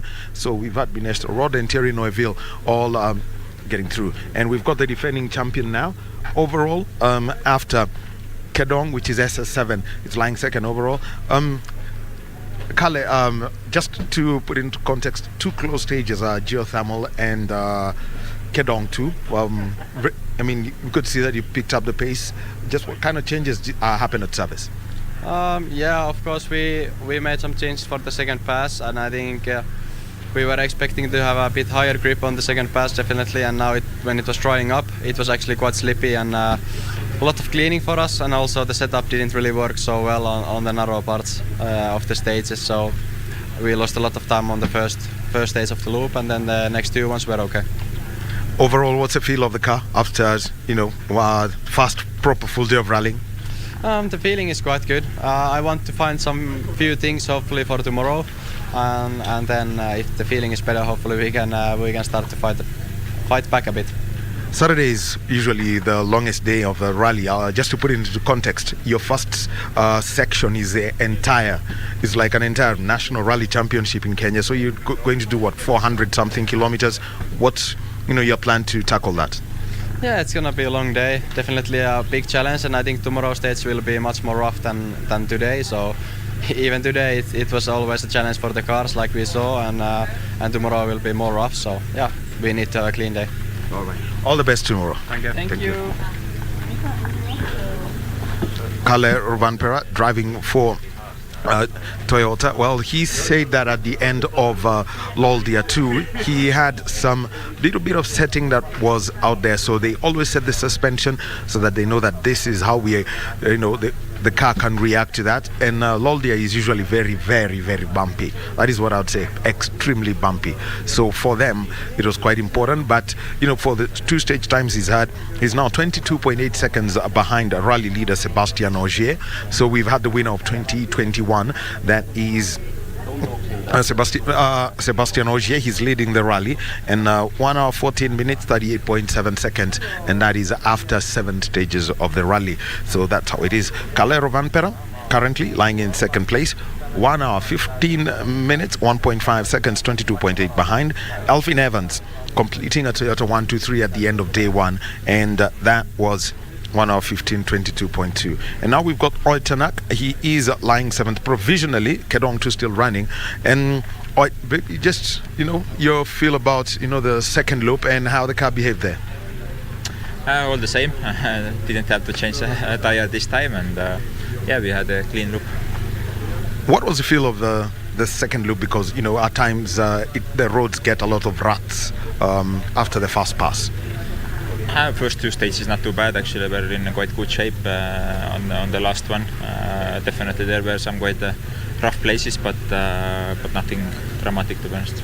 A very long day, Saturday expected. Anything that you have picked up for the notes? I think the only thing people are praying is let it not rain, especially around Sleeping Warrior or Soy Sambu. Your plan for tomorrow? To get through. Always tricky. What are your memories, for example, about Sleeping Warrior? I don't know. I retired there last year. All right. So all the best tomorrow, and see you moving up. Thank you. 2019 world champion Oitanak, and he has now come in, and also coming in shortly is going to be Elfyn Evans. He's lying 3rd at the moment, the Welshman. So he's come in 1 hour 15 minutes 22.2 seconds. Elfyn Evans, now he may feel that he's got a little bit of pressure of him. He is 54 seconds clear of Esape Kalapi, who is making his Safari debut, and he is going to be coming in. He's had some smooth drive, and at one stage slowly catching up with the stage times of the leaders, especially of Sebastian Ogier, who's had one of the smoothest rides and pop rides. I mean, you've got to admit, he's been dominant today. It has been rough. Just 2 retirements with the main class. Minesh Rathod retiring due to a mechanical problem, and also Thierry Neuville, when he was going through geothermal, he hit a pit, and the reaction was that the front left suspension broke off. He was able to fix it on the stage, but he retired, which means that he did not finish the geothermal stage, and at the same time he did not do any pass of the Kedong stage. So that means he drove straight into service so that they can take a look at it, because that was the damage that was there. And also rallying, it requires a lot of discipline, even for anyone for the drivers and everyone. And what did we see? We saw Danny Sordo. He was penalized for a false start. Karan Patel, a minute late. Hamza Anwar, a minute late at some time controls. Jeremiah Wahome was 12 minutes late. That was a 2-minute penalty. And then we also had Jeremiah Wahome. He had a minute penalty, a false start from Giancarlo Davite, and he also got late at 1 point. So also Evans Nzioka was 8 minutes early, and he got penalized. Well, we'll be speaking to Elfyn Evans also. And also in the present, just around the holding area, I can see that there is the Toyota team principal, Yari Mati Ladvala. He is also here. So we shall be catching up with Yari Mati Ladvala, who's a team principal, who is quite close here. He's going to be speaking to us in a moment. Well, this is the man who said Toyota ni noma sana. You still remember that. So Yarimati, so far 1, 2, 3 for your side. The work that you've done, to ensure that the car's stable, given that you've had 2 tough rallies back to back, Italia and Kenya. Yeah, we were testing basically now on May. We were doing a development test for 3 rallies. It was combined Portugal, Sardinia and Kenya. and we wanted to make sure that the car is strong for all of those events. So, but okay, last year we were also very strong here, but on that test, of course, we concentrated to try to make good on all of these 3 rallies. So this is our target, the reliability. We're working really hard for the reliability. One of the things that the drivers are talking about is the unpredictability of the settings, especially on the rough sections. So how are you working with your engineers such that the drivers feel that they've got the full grip on it, especially on the slippery surfaces? It's difficult to get the car 100% correct here, so it's always a bit of a compromise for the conditions. This afternoon we had comments that the stage, which was this morning SS2, was basically then driven second time, and it was slippier than what it was in the morning when it had been maybe a little bit like polished. So of course then it's difficult with the setup, because you expect that you can go harder, but suddenly the grip is lower. So that's why it's always a bit of a compromise. But I think the boys been working between the stages. You can adjust the damper clicks and you can adjust the rope up position. So you try to a little bit adapt depending on the stage, always a little bit with a car. But the most important thing is, even this rally, if the setup is not correct, it doesn't matter. The most important thing is the survival, that you don't get problems, and then you are in the front. Well, already we've seen Elfyn Evans making his presence felt. Kalle Rovanperä has been racking up the points slowly by slowly. The way to keep the team going throughout, also knowing that Seb's not doing every rally. Yeah, we know that Sepp is not doing every rally, but Sepp is always very motivated. He comes to the event, which is great. He wants to always fight for the victory. We know Kalle wants to fight for the victory also. Elvin wants to do that. So we have really nice driver lineup, and also they've been doing very consistent job. So it's been, let's say, easy, making our life easier when we have such a great driver lineup, what we have. And then also now Taka has been learning there and doing his way. He has been very strong in this event in the past. Now he had a bit of a problems today, but they're still in the 5th position and is still in the fight zone. Thank you very much. All the best. Speak soon. Thank you.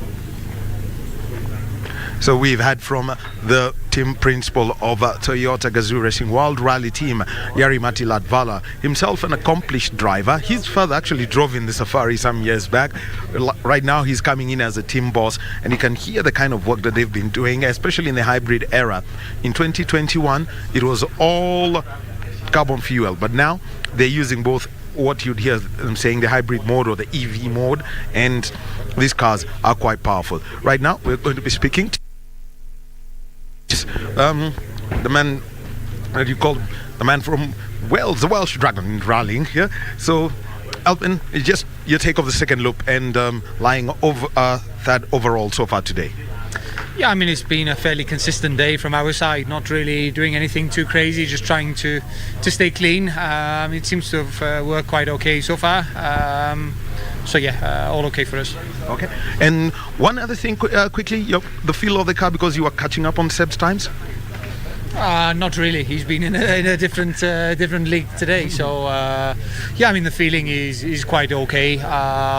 Not perfect always, of course, but when you have the car set so high, etc., it's hard to get a great feeling from it. All right. All the best tomorrow.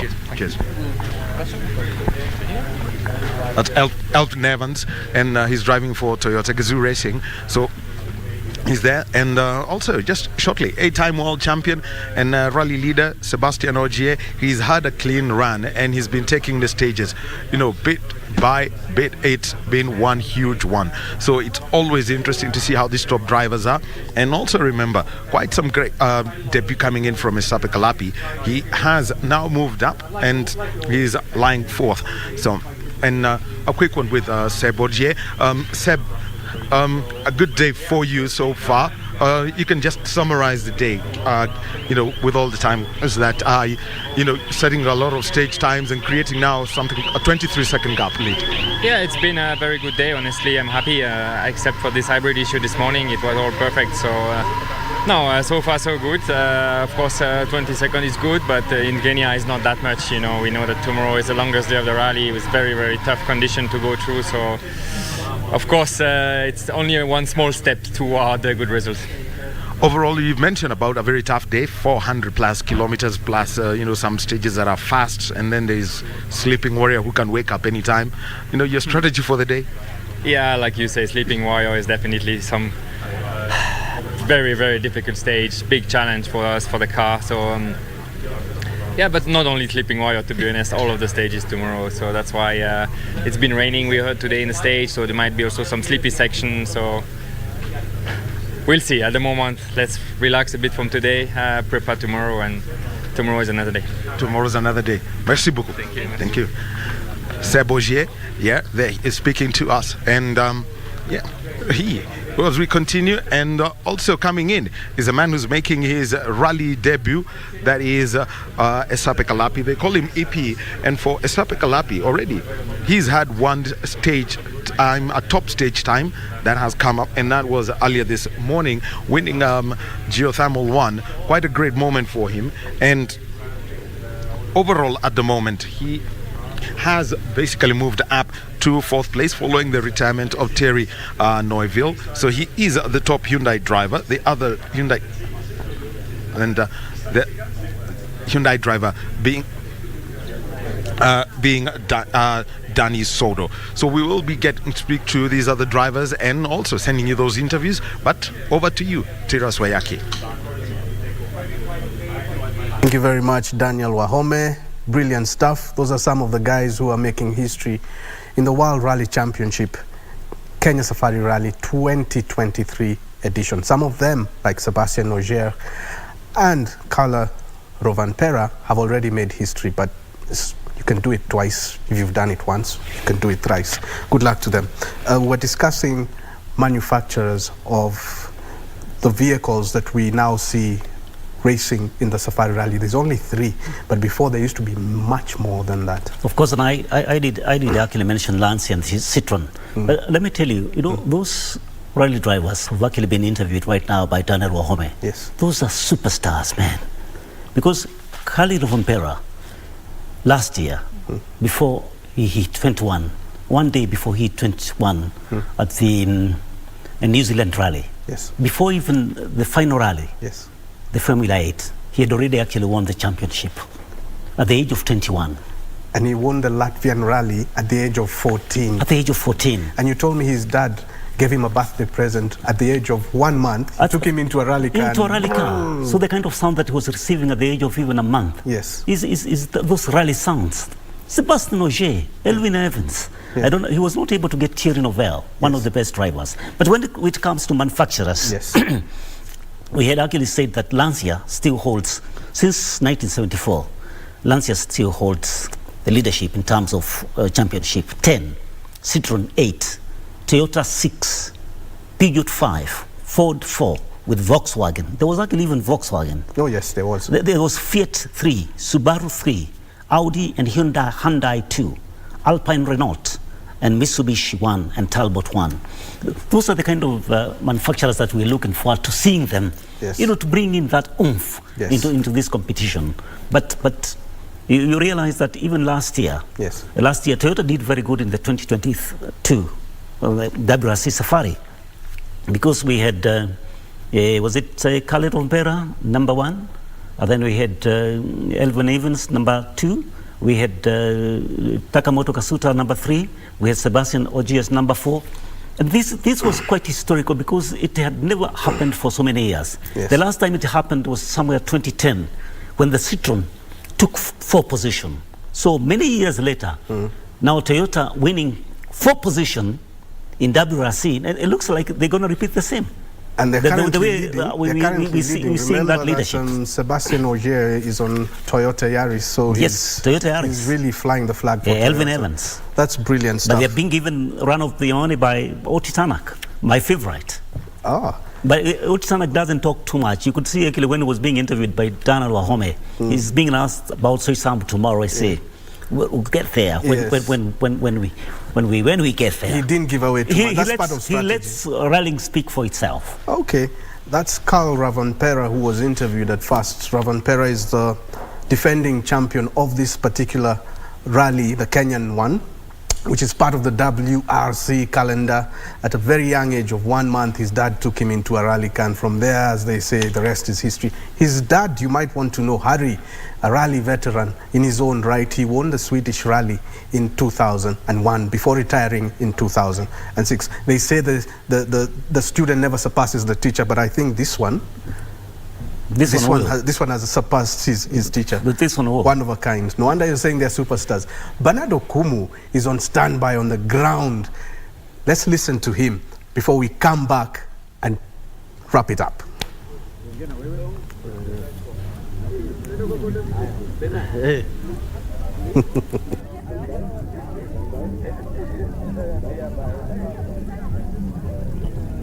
Well, thank you so much, Tyrus Wayaki. And of course, it is the day that the proper rally now begins in Naivasha, and being Friday, where the 3 stages were being done today, you know, and one of them, of course, was they began at Loldia, Geothermal, then Kidong. And talking about Kidong, it's where we are. Of course, in the morning, it was the first round. Then, of course, the second session means that they have to go through the 3 stages again, what they call the loop, you know, and these machines that just weigh slightly above 1,200 kilograms taking on the roads here.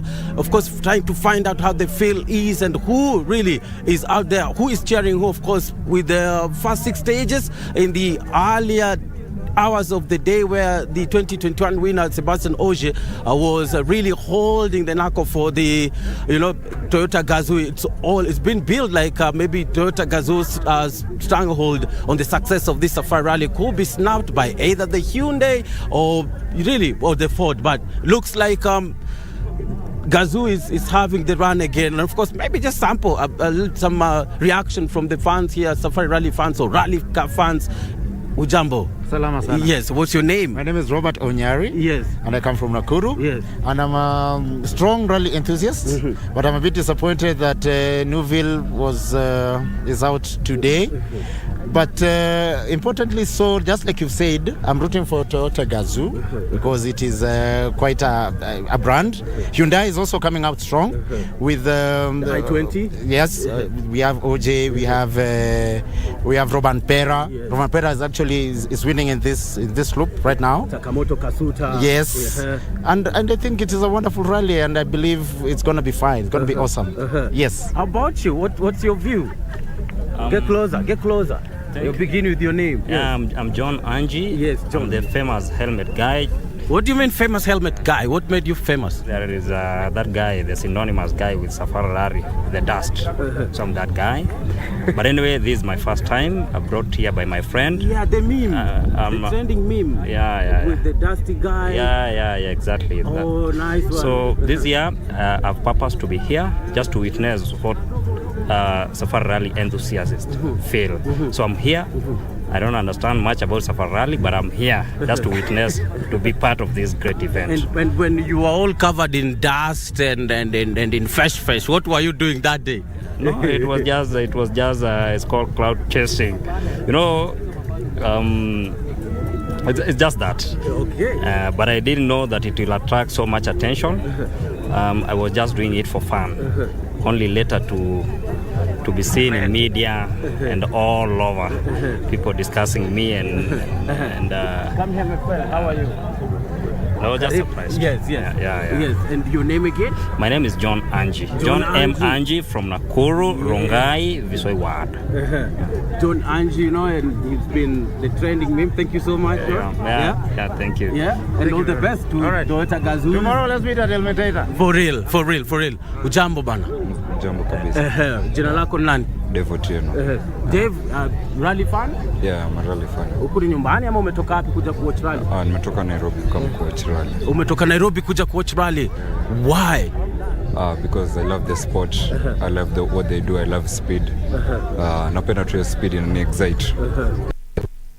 You have driving rally, being a driver? No, I have no dreams of being a rally driver. Although I have dreams of driving our first car. Yeah. Okay, thank you so much and all the best and have fun and take care. See you. Okay. Maybe one or two, just one more rally fan. Yeah, just quickly. What's your name and why are you here in Naivasha? Of course, we know it's rally. Yeah, it's rally. Tumekuja rally. Naiko Fiti. What's your name? My name is Steven. Who are you rooting for? Who are you backing? Who are you supporting? Akikusema kweli sijui. Okay, gari ingine ya color green imepita. Okay, but of course he should be supporting Kenyan drivers, Car Flash Dundo, Karan Patel. They're all in contention, as well as the FIA Rally World Stars, including the Jeremy Wahome, Makri Kemathi, and Hamza Anwar. But of course, KBC Channel 1 is bringing you live at the 5 stage. Tomorrow, remember, Channel 1 will be bring the Elementator 1 and Elementator 2. That's in the morning and in the afternoon. We'll also be here in our subsequent news bulletins to give you the feel of what's about the 70th edition of the WRC Safari Rally. Reporting for Channel 1 from Naivasha Kidong, I'm Bernard Okumu. Bernard Okumu, thank you very much for letting us get a feel of the ground. Some guys from Nairobi are already in Naivasha. Make your way there, drive safely, enjoy responsibly, and come back in one piece. It was a race against time over here in studio as well, just like with the rally cars out there. And I'm afraid time has beaten us to the wire today. But we'll have lots to discuss. One question: the driver you think will win this Safari Rally on Sunday? One question, very quickly. I'm voting for Ochitanak. Yari Martin Retivara, the team principal for Toyota, is my guy. I think Sebastian... But this time round, let me go for Rich Miller now. I think Sebastian Ogier will win, but I'm rooting for Nikhil Sachania, the Kenyan paraplegic rally driver. See you tomorrow as early as 9 a.m. We go back to Naivasha right from here studio. It's been a ball. Thank you so much for keeping us company. This is KBC Channel 1 TV, your true sports partner. Adios, but keep it KBC. One of them, for example, is the Wasonyiro North Development Project. That's the river of Wasonyiro. Then the other one is the High Grand Falls, which is on the River Tana. All these are very huge projects. For example, let's take an example of the High Grand Falls. High Grand Falls can be able to irrigate approximately 200,000 hectares if it's developed. But the problem is irrigation is considered as a social aspect of the project. And so there is huge capital that is involved in development, for example, of the High Grand Falls. It's about 169 million. Now, this huge potential, if we can go through the PPP, then that potential of irrigation can be exploited. The other point probably I need to raise in terms of how we can be able to explain, there is the new terminology that was coined 4 or 5 years ago, known as the farmer-led irrigation. It has been there in Kenya for a long time, but it has not been put in place. But what it does, where farmers develop their own irrigations because there is available technology for them to develop those irrigation. There is, of course, they can go and there is available credit from cooperatives to be able to develop those irrigation. This has a huge potential which can easily be exploited. And so that is particularly very important. Last but not least, I was looking at a documentary some time back, and then how the Israelis, and of course he talked about here, what they did to their desert. One of the things I think that we fear, and which people think is cannot be done, that we need to develop water resources. And when we have developed these water resources, near those water resources, we need to do what we call develop afforestation programs. This will assist to start reducing the arsal areas in terms of, forests. We know what they can be able to do. So this is particularly important because in the refugee in Israel, that's what they did. They developed the water resources, and near those water resources, they did a program on afforestation. And so it's important, and above all, we need to link our farmers to research. That is important. If we don't link our farmers to research, then we will have missed the point in terms of exploiting some of these potentials we have in these ASAL areas. I submit, Chair. So you are accepting that, yes, the potential is there? Yes. The resources are there. Maybe you might want to elaborate what resources you mean, because you mentioned the rivers and all that. So why is it not happening? Who is not doing what? You don't have to point fingers directly, but I'm just looking for the strategies that need to make us move it. Like we keep saying it, we know it's there. So why is that there no change? I've said that in terms of we have water flow. For example, we have River Tana, which has a huge potential, which where High Grand Falls can be able to be built. Now, the cost is prohibitive because, like High Grand Falls, you require about 169 billion. The government cannot be able to get this money once for us because it cannot be able to, because it has other programs. And I think I like what is happening now with the government in terms of the Treasury, especially the PPP department in the Treasury. What they have done of recent is that they have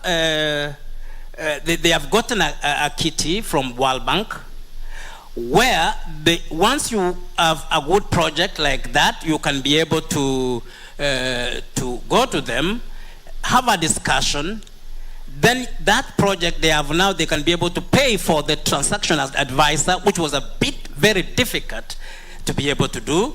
And so they have also shortened the process of the PPP. So I believe with the government that we have which has a bottom-up transformation, economic transformation agenda, then what is going to happen is that because we are already approaching as regional development, we are already approaching the PPP unit. We have already discussed, we have already put some of the projects in the pipeline. And of course, we will want first and foremost a dam to be done. For example, the dam of the High Grand Falls, it will hold about 5.5 million cubic meters of water. That is enormous. Of course, it will be able to create other channels like power. It will also have tourism and many others. But we are concerned with irrigation, and so why we have not been able to do the process probably of PPP has been very long, and so it takes almost 2 years. But now they have shortened the process. They have gotten funds from the World Bank, so we can be able to get a transaction advisor to be able to carry some of those huge projects. Great, thank you. That's really interesting and promising to hear that we want to attract private investors given the cost of these game-changing solutions. But hold on to that, we'll still come back to you because, can you hear me? I just wanted to make a contribution to what he has just said. All right. Yes, I agree that the large-scale irrigation schemes require a lot of investment, but we've also seen that what you've mentioned on the farmer-led irrigation schemes are areas where we need to really explore in terms of making sure that they get the adequate capacity that they require, some of the inputs that they also require, because these are not as intensive as the large-scale irrigation scheme. So I just wanted to add on to that. Yeah. Thank you for that, Dorcas. Yes, I agree. We need to already look at what we can do in the meantime, waiting for the big kill. So I think one of the things we are also trying to do, and we have, for example, for SIP, we have been trying to work with the county governments in the ASALs, the World Food Program, to sort of promote resilience for the farmers. For example, to diversify the crops that maybe don't require a lot of irrigation, farmer-led irrigation techniques. So I want to come to Chalmers and ask him to maybe comment around this work on the orange flesh sweet potato and some of these climate smart crops that can really solve issues in terms of helping farmers adapt better. And then you try to link that with the irrigation techniques that can actually help to increase the productivity, beyond what's been done already, so that there's food for everybody. Thank you so much, Chair. Yes, I do agree with the first panelist that indeed we do have a challenge with access to water in terms of agriculture and productivity in the arid and semi-arid lands. But in addition to this, and as the Chair says, there is also the issue of what are some of the crops that can actually be resilient enough to grow and be, use the resources that are available efficiently in these areas.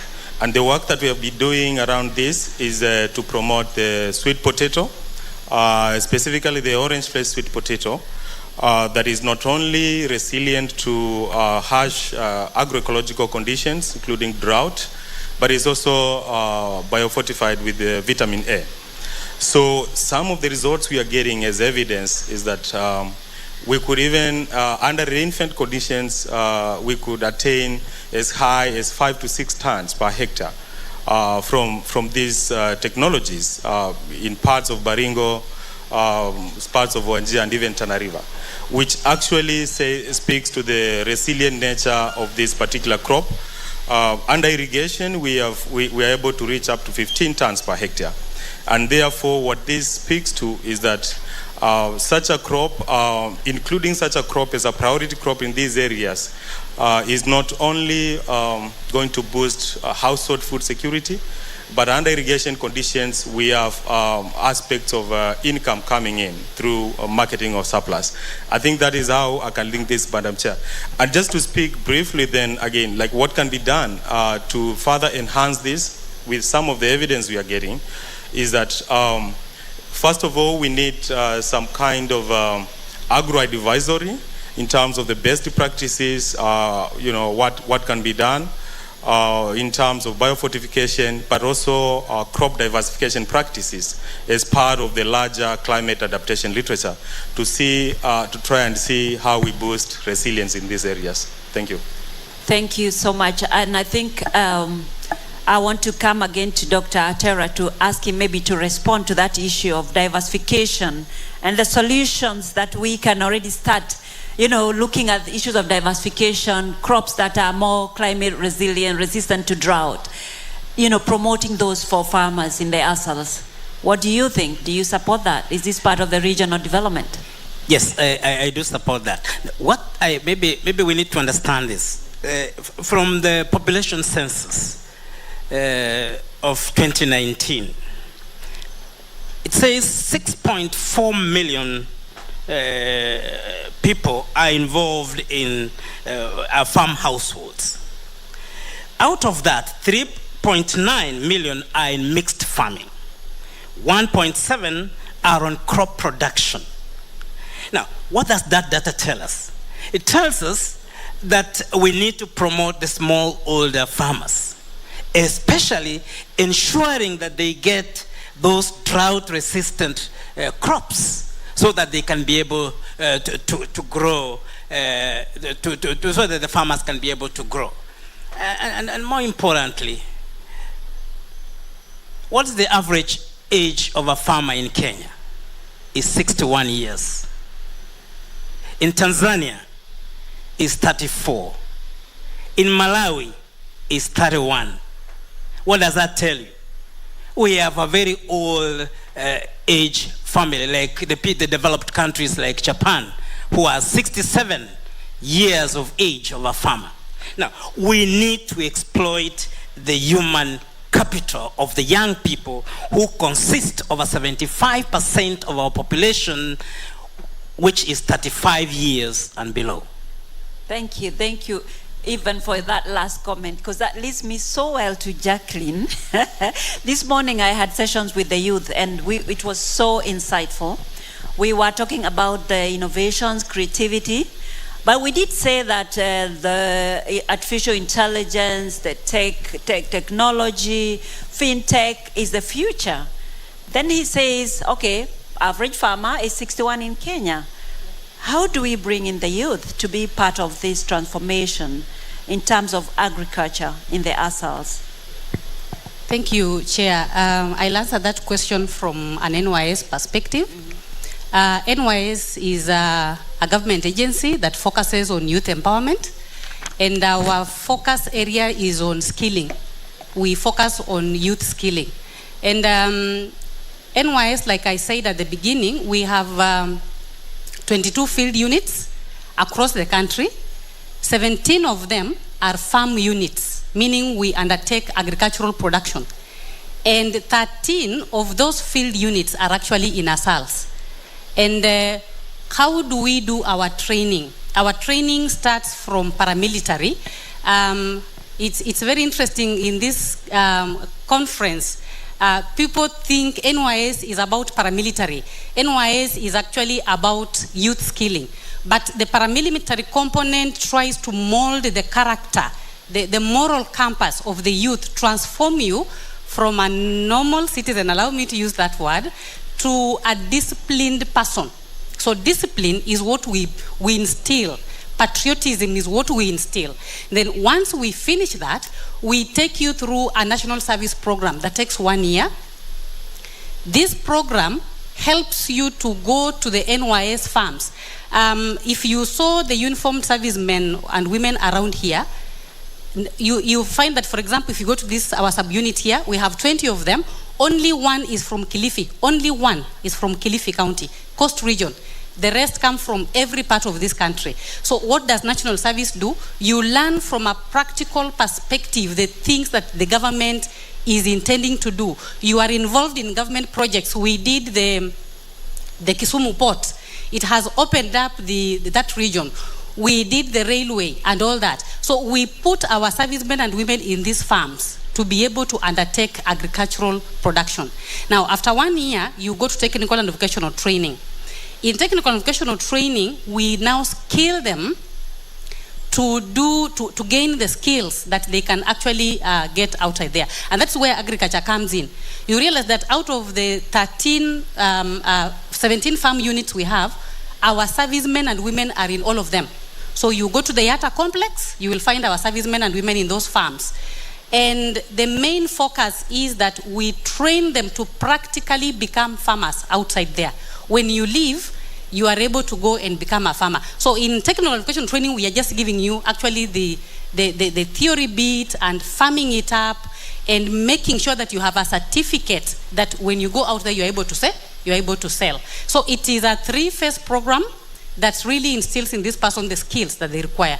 So we have a School of Agriculture in Yatta, and that School of Agriculture, we are planning to make it a center of excellence so that we produce, actually NYS wants to be, we are aiming in the next 5 years to be the main producers of skilled agricultural youths who can go and train the other youths outside there.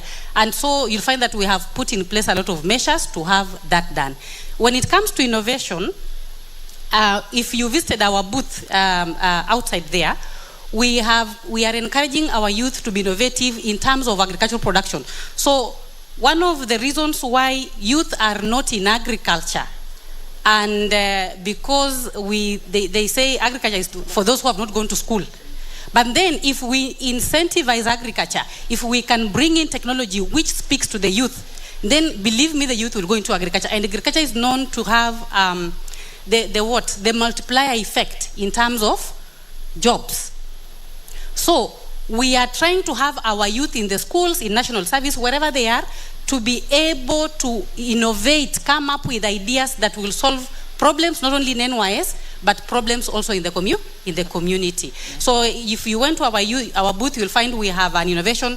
You can actually irrigate your farm from your house. And it was innovated in our Gilgil advanced building school. You sit in your house, you use your phone to irrigate your farm. You can decide how much amount of water can go to the farm, and you're just in your house. And we are also coming up with other innovations in terms of small mechanizations. And those are the things we are trying to do to ensure that our youth are very well skilled, to encourage agriculture to be undertaken by the youth, like Evans is saying. We have more youth engaged in agricultural production than coming out and then they are looking for jobs. Thank you, Chair. Thank you, Jacqueline. I like that. And I Sure. like the idea you brought towards the end in terms of the innovations, yeah? Linking that to irrigation, linking that to mechanization and how to make it attractive for the youth, yeah? But let me ask you just a simple question about the schemes that you have. Are the youth making money, income from it? Can they quantify? Have you been able to quantify those kind of schemes with some data that can be shared? Because that's very important when we create evidence. Yes, farming is fun because you can use machine, you can use technology. You can also have money in the pocket. The youth need to hear that.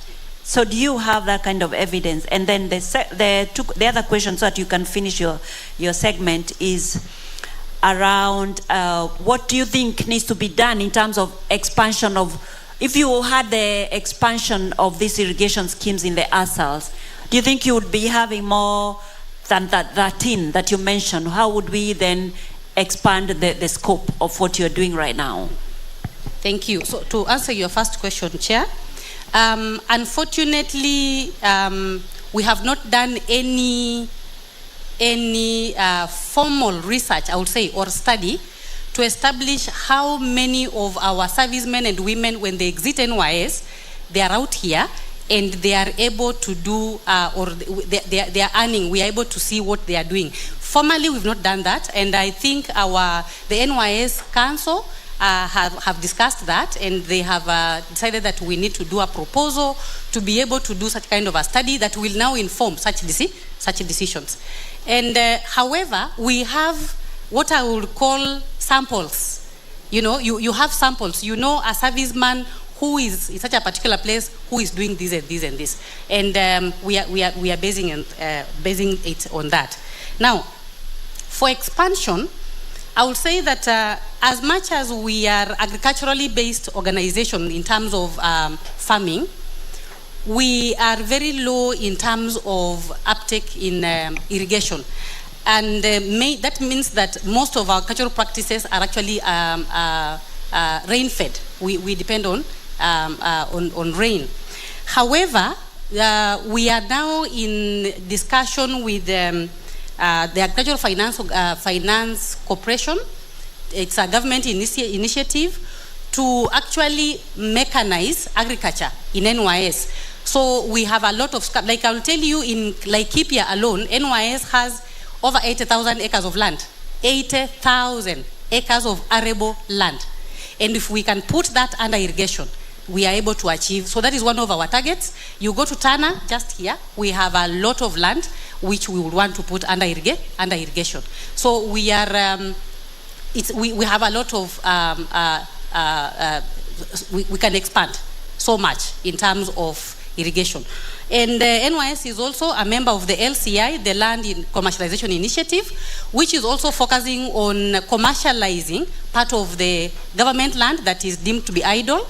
And NYS is actually in that particular area. So there is a lot of potential in terms of commercialization, in terms of irrigation. And what we are hoping is that, like I said, in all this, the NYS focus is, are we skilling our youth in the first place? How is our serviceman and servicewoman benefiting in terms of skills? So even if we get an investor from Israel, from wherever you want, our main thing is tell us how our serviceman and servicewoman is going to benefit, be it in terms of employment, be it in terms of training, technical transfer, skills transfer, and so on and so forth. Thank you, Chair. Thank you so much. I like those answers. And it's so clear. And of course, what is, I think we are getting it, is the immediate actions. We are not just building it in the air. It's the immediate actions that can have impact on the ground. So, Dorcas, I'm coming to you, because we talk about eating and the nourishment. And then you mentioned irrigation, and then I need you to make like that connection in terms of the work irrigation, improving the techniques, improving more area under irrigation, exploiting our resources better, how that ultimately contributes to the nutrition outcomes in the ASALs. And why is it important anyway? You could start there. Why is it important? Thank you, Joyce. Probably could start with just the very simplest definition of food and nutrition security. We need to think about we're thinking about two things: quantity of the food and the quality of the food. So quantity, we have the food, then the quality, now that is what brings the good nutrition outcomes. And we also need to think about the challenges that we're having as a country in terms of nutrition. We have made very good progress in terms of changing some of these indicators, but not all. Nutrition issues are very complex because they are affected by very many things, not only what we consume, but the environment around us, care practices, health. So how does agriculture come in? We need to make sure that irrigation programs are what we call nutrition sensitive. And when you think about that, is my program nutrition sensitive? Basically, this means that, for instance, when you look at the irrigation programs that we have right now, there's been a lot of emphasis on staple crops, high-value crops, which are contributing to food security. But we also need to make sure that we are trying to integrate other crops that meet the nutrition needs. We have very many crops that are available which can be included as part of the production system.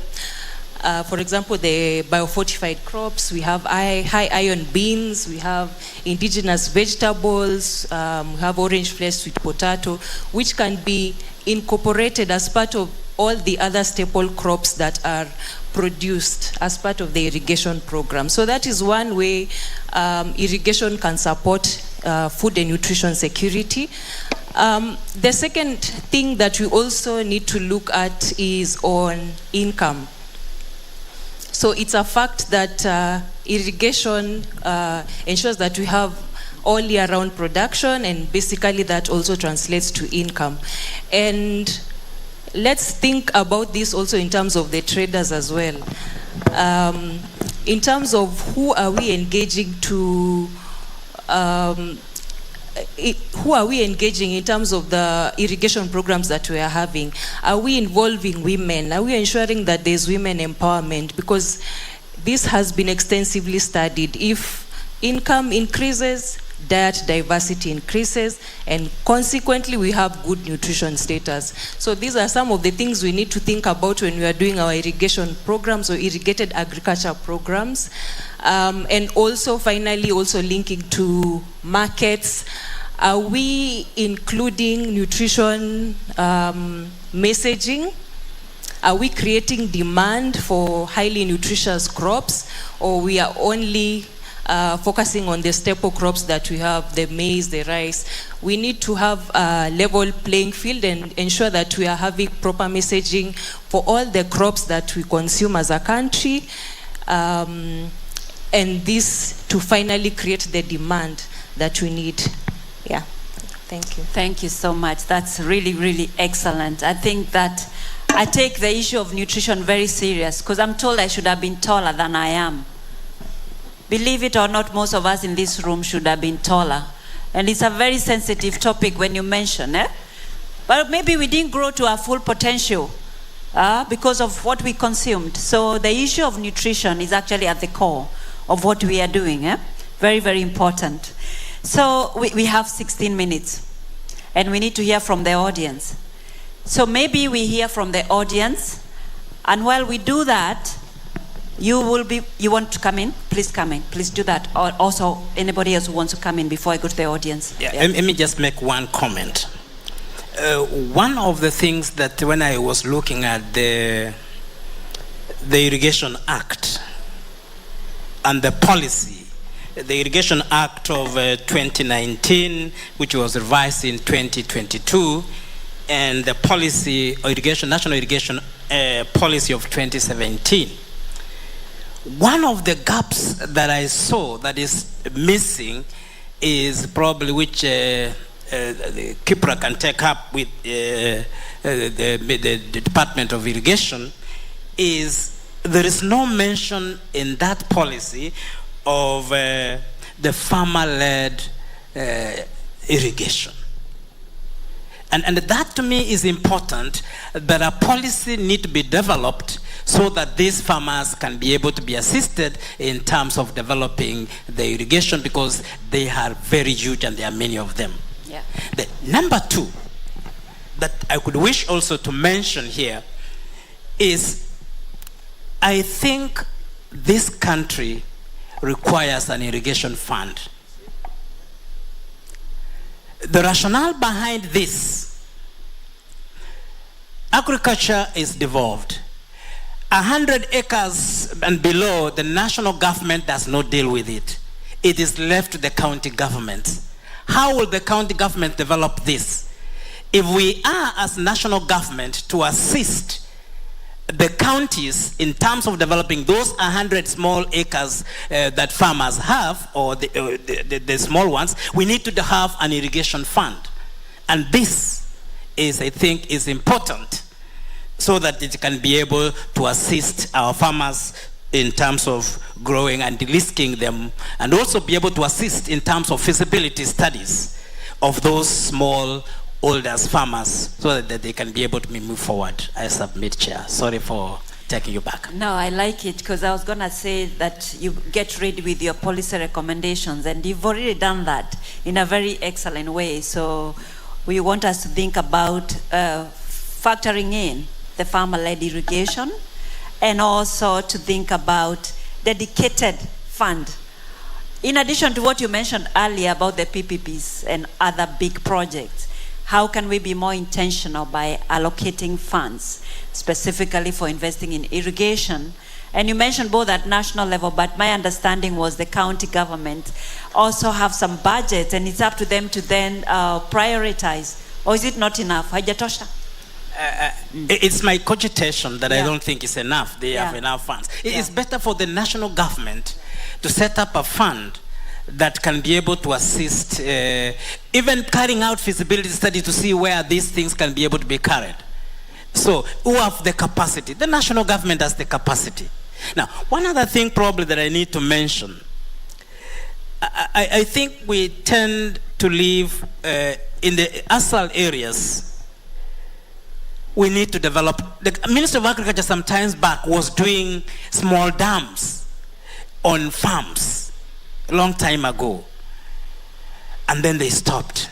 Those small dams that were being developed were assisting farmers to be able to grow their crops under irrigation.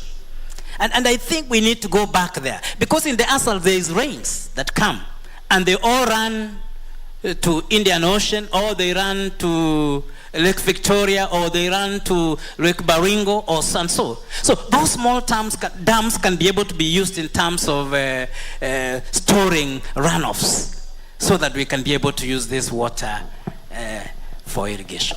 Submit, Chair. And those ones, you still think that it should be up to the national government? No, those ones can be done, both government, county government, and the national government. And the national level, absolutely. Just Thank you. Thank you so much. Yeah. So I just wanted to comment on one point that came up. I think this was about the youth involvement in agriculture. And just to say, of course, the recent evidence shows there is more youth now coming to agriculture, especially the high value production. There is also the emergence of what we call the medium scale farmers, who are more likely to be youth.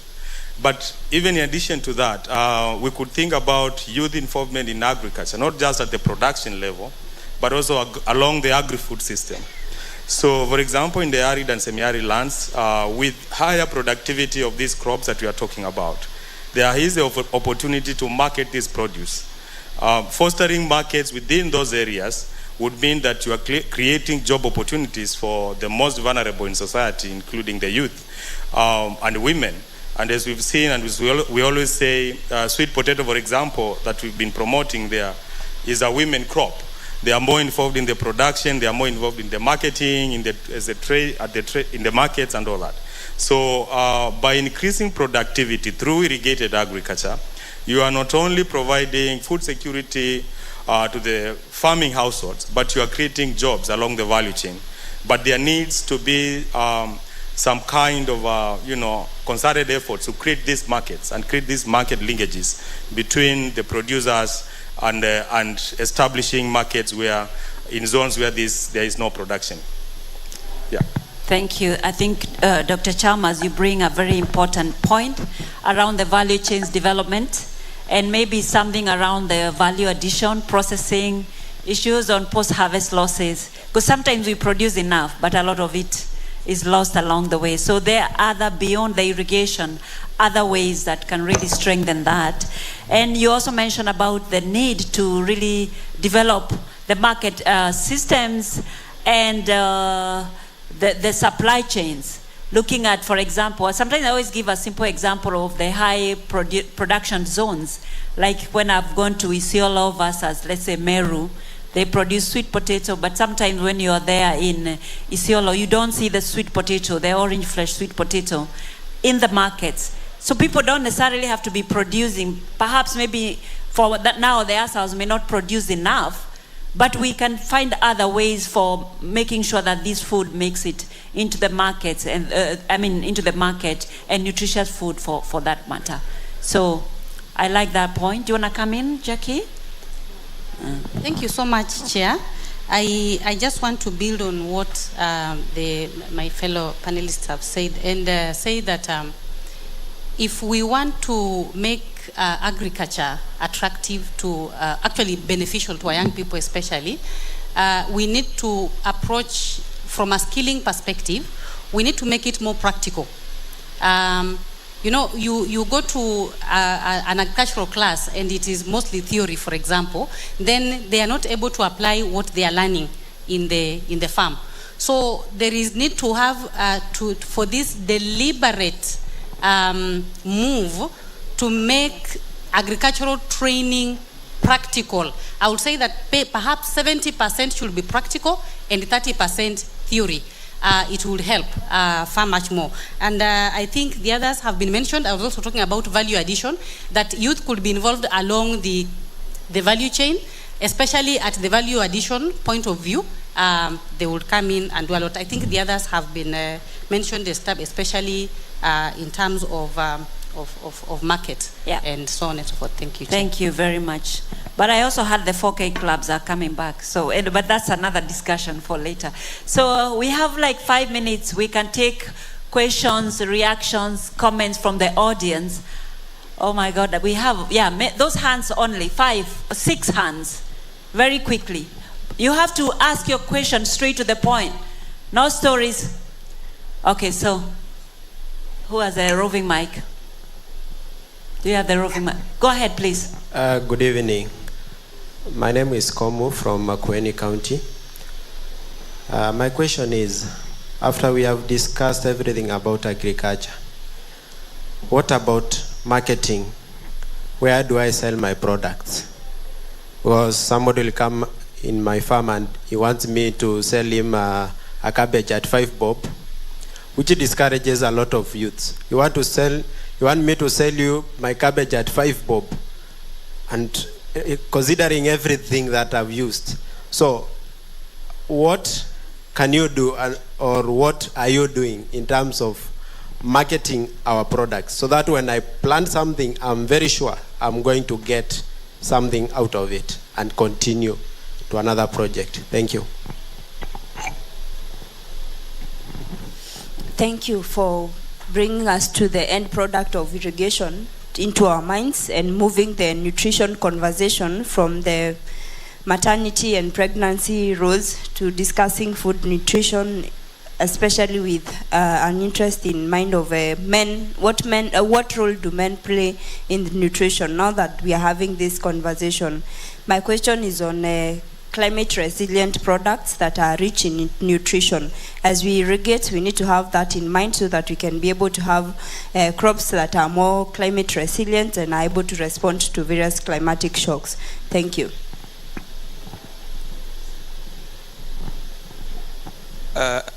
My name is Lucky Kazungu. I'm working with an organization called Arocha Kenya. And I'd like to echo on the farmer-led irrigation.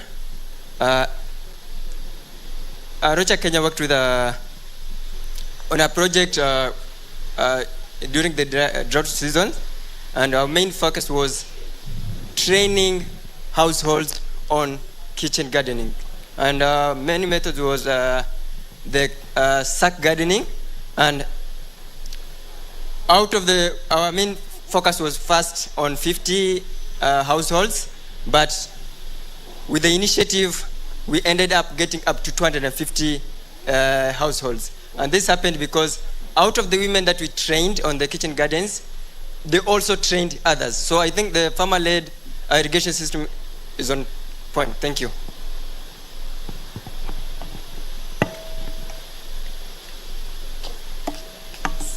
Ladies first. All protocols observed. So personally, I believe the mind enlightenment and mental health awareness is very vital for achieving economic growth, and more so, or rather specifically, sustainable economic growth. Because how are we going to be able to achieve sustainable economic growth when that person is not mentally stable? So how am I able to innovate or accumulate other sources of livelihood or income if I am not even open to the idea? For instance, we had a discussion where someone had a very good idea on beekeeping. So how are we going to introduce beekeeping to the pastoralists, for instance, in the ASAL areas, when they're not even open to the idea? So because I think mental enlightenment is key.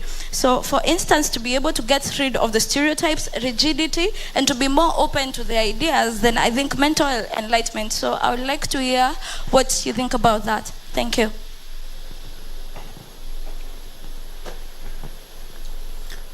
Okay, ladies and gentlemen, all protocol observed, good evening. My name is Tom Nyale from Jujenge Youth Initiative, a CBO based here in Kilifi County. Apart from policy, I'm also interested in matters agriculture, and I have undertaken a training program named Enable Youth Training, that is under the Ministry of Agriculture here in Kenya. The program was undertaken here at Pwani University, and I was taken through the agriculture, the poultry value chain, and I'm very skilled in this value chain. We were able to be trained for how to handle the chicks from day old up to the market stage. So my question is this now. We are supposed to come up with a business plan that should be bankable. And you take this to the bank to ask for funds in order to implement your project. Now, when the monitoring and evaluation officer for the Enable Youth program came here at Pwani University, he was very honest with us, and he said that not everyone will benefit from this program in terms of funding. So even right now, as I stand here, I'm not sure if I'm going to be funded. So my question will go to the two beautiful women from National Youth Council. Is there any funding for the youth from NYC? Thank you very much. The one more at the back, the last one at the back.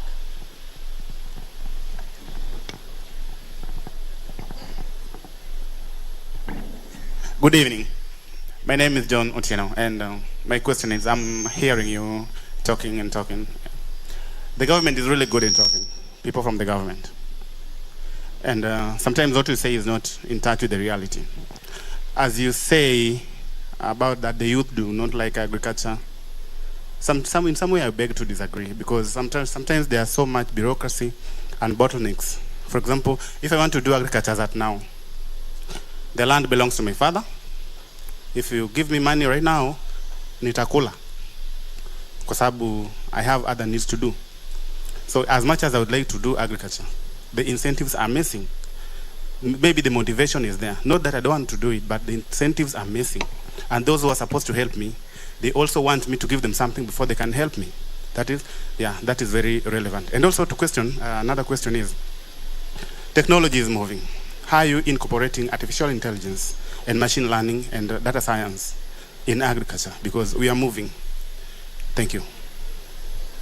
Thank you. I think most of these were comments about markets. I think we already discussed that, the need for that. The role of men in nutrition, maybe very briefly you can mention, but she actually commented to say there is need for these climate resilient crops to respond, to help farmers respond to climate shock. So I took that more of a comment than a question. And then endorsement about the farmer-led irrigation that was already mentioned and made as a recommendation. And then I like also the comments about our social behavior change initiatives, especially for the youth, challenging our cultural norms and the way we do things. That has been quite a challenge in terms of adoption for most of these technologies, including irrigation, crops, and all, new crops, new technologies, and those kind of things. Again, I think that was more of a comment. I think the last one, I know you have to leave, but somebody said that there is a lot of talking and no doing, mostly for the government. So maybe you want to say something to that, and then we can close. And then Jackie, you might want to respond about something about bankable businesses for the youth. Yeah. Thank you. Maybe I need to comment on one issue on the marketing. Already our chair talked about value addition and Madam, which is particularly important. But I think we need to divert the way our farmers do their marketing. Already the government has developed what we call the Warehouse Receipt System Act in 2019. Now, when you go to other many countries, you find a market that is built, farmers deliver their products, and they have people who market for them. They only come for payment. Probably that is the way we should change our marketing system in our country. Especially the counties need to come up with a policy in terms of putting that in place in terms of marketing their produce. Generally, the government is doing a lot of things. The government is setting out a lot of funds in terms of as much as the money is not enough, it's being shared to many departments. Children have to be paid to go to school in terms of bursaries, many things. Their government is doing a lot of things in terms of project implementation. Of course, the solar irrigation project we have not talked about here. That is part of government. If you go to Chadama or Chala, you will see a solar irrigation system that has been set for our farmers to be able to see how the people in our people in the hustle areas can utilize the sun that is there by digging a borehole and be able to pump that water and use that water for irrigation. That is what the government, some of the things the government is doing. I don't think that when somebody says the government is not doing anything, I do not agree. I submit, Chair. Kindly allow me to leave because I want to run to the airport so that I can leave. Thank you. So let's give a clap for Dr. Atera. Thank you so much for your contribution, and we really appreciate that. Have a safe trip. Yeah. So Jackie, you can make a very quick comment so we close. We've exceeded by 3 minutes. Thank you. Tom asked about funding, and Tom, I come from the National Youth Service, not National Youth Council. Those are two very distinct organizations in government, although both of them drive the youth agenda, youth empowerment agenda, but we have different mandates. Now, NYS does not have a fund in terms of giving to youth. Our youth, when they come into the service, we pay them what I would call a stipend. It's an allowance that they get on a monthly basis just to maintain their upkeep. But out of this, we also save a given percentage for them so that by the time they are leaving the service, they are exiting, you have the skill and you have some savings. And someone talked here earlier in another panel about entrepreneurship skills development. We are bringing that in so that you are able to utilize that to start some project that will actually give you a livelihood. But the government has a lot of affirmative action funds, and it does not say that these funds is meant for agriculture or this is meant for this. As long as you can borrow the funds and put it in a project that will give you some money income and you are able to refund. A good example, the Youth Enterprise Fund, it is available. We have the Women Enterprise Fund, it is applicable to the youth. We have the Uwezo Fund, and now we have the Hustler Fund.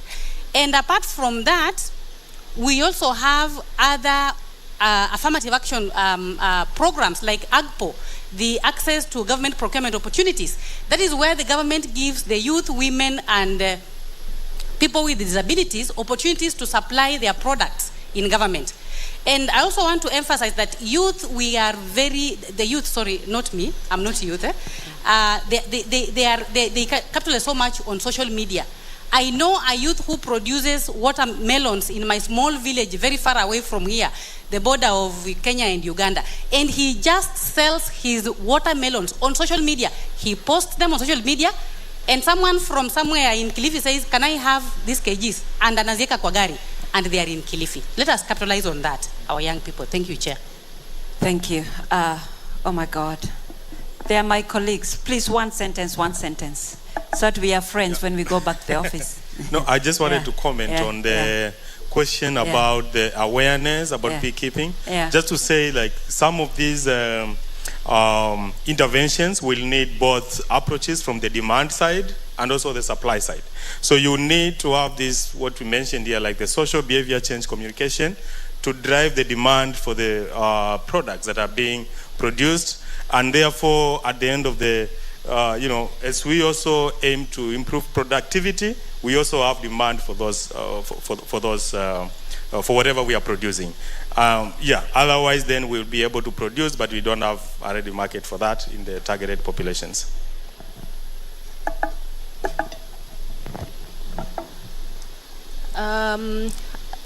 In conclusion, I just wanted to point out in terms of marketing, on a higher level, there's also need to continue enhancing the private-public partnerships, because we are seeing a lot of companies coming up with innovative products, and they are always looking for crops that they can integrate. For example, like the blended flowers, mixing two different flowers, and these are things which are very marketable, and people really like them. So it's important for us to also embrace some of these partnerships, and they're available across all counties. Thank you so much. So audience, please thank my panelists. Jacqueline Makanda, who is the director of the NYS. Please clap for her, give her a lot of applause. We have Dorcas Amunga, she's a nutritionist at CIP. Please clap for Dorcas. And Charles Mulwa, he's a social scientist trying to look at the impact evaluation and some of this research. If you want to follow up on any research, you can see him after this. And I want to thank you so much, also the audience, for really being so patient and engaging us ever so well. Thank you so much. Asanteni sana. Thank you very much, Chair, for finally finishing up with that session. It's already 8 minutes past 6. We're on the tail end of the program. And at this, we are starting to wrap up. Yeah, we want to wrap up. And in the spirit of wrapping up, I know we've talked a lot of heavy things about agriculture. I don't know, Musungu, Washington, are you here? We talked about creative economy. I don't know what we've done creatively in this space since we started, other than Kipra Choir. So this gentleman, I don't know whether he's around or not, Musungu. This is how moments pass, people. If you're around, approach. If you're not around, I might as well proceed to the next stage. So that is you. I see you're blending very well with the background. Please come faster, man. Come faster. You're a young man.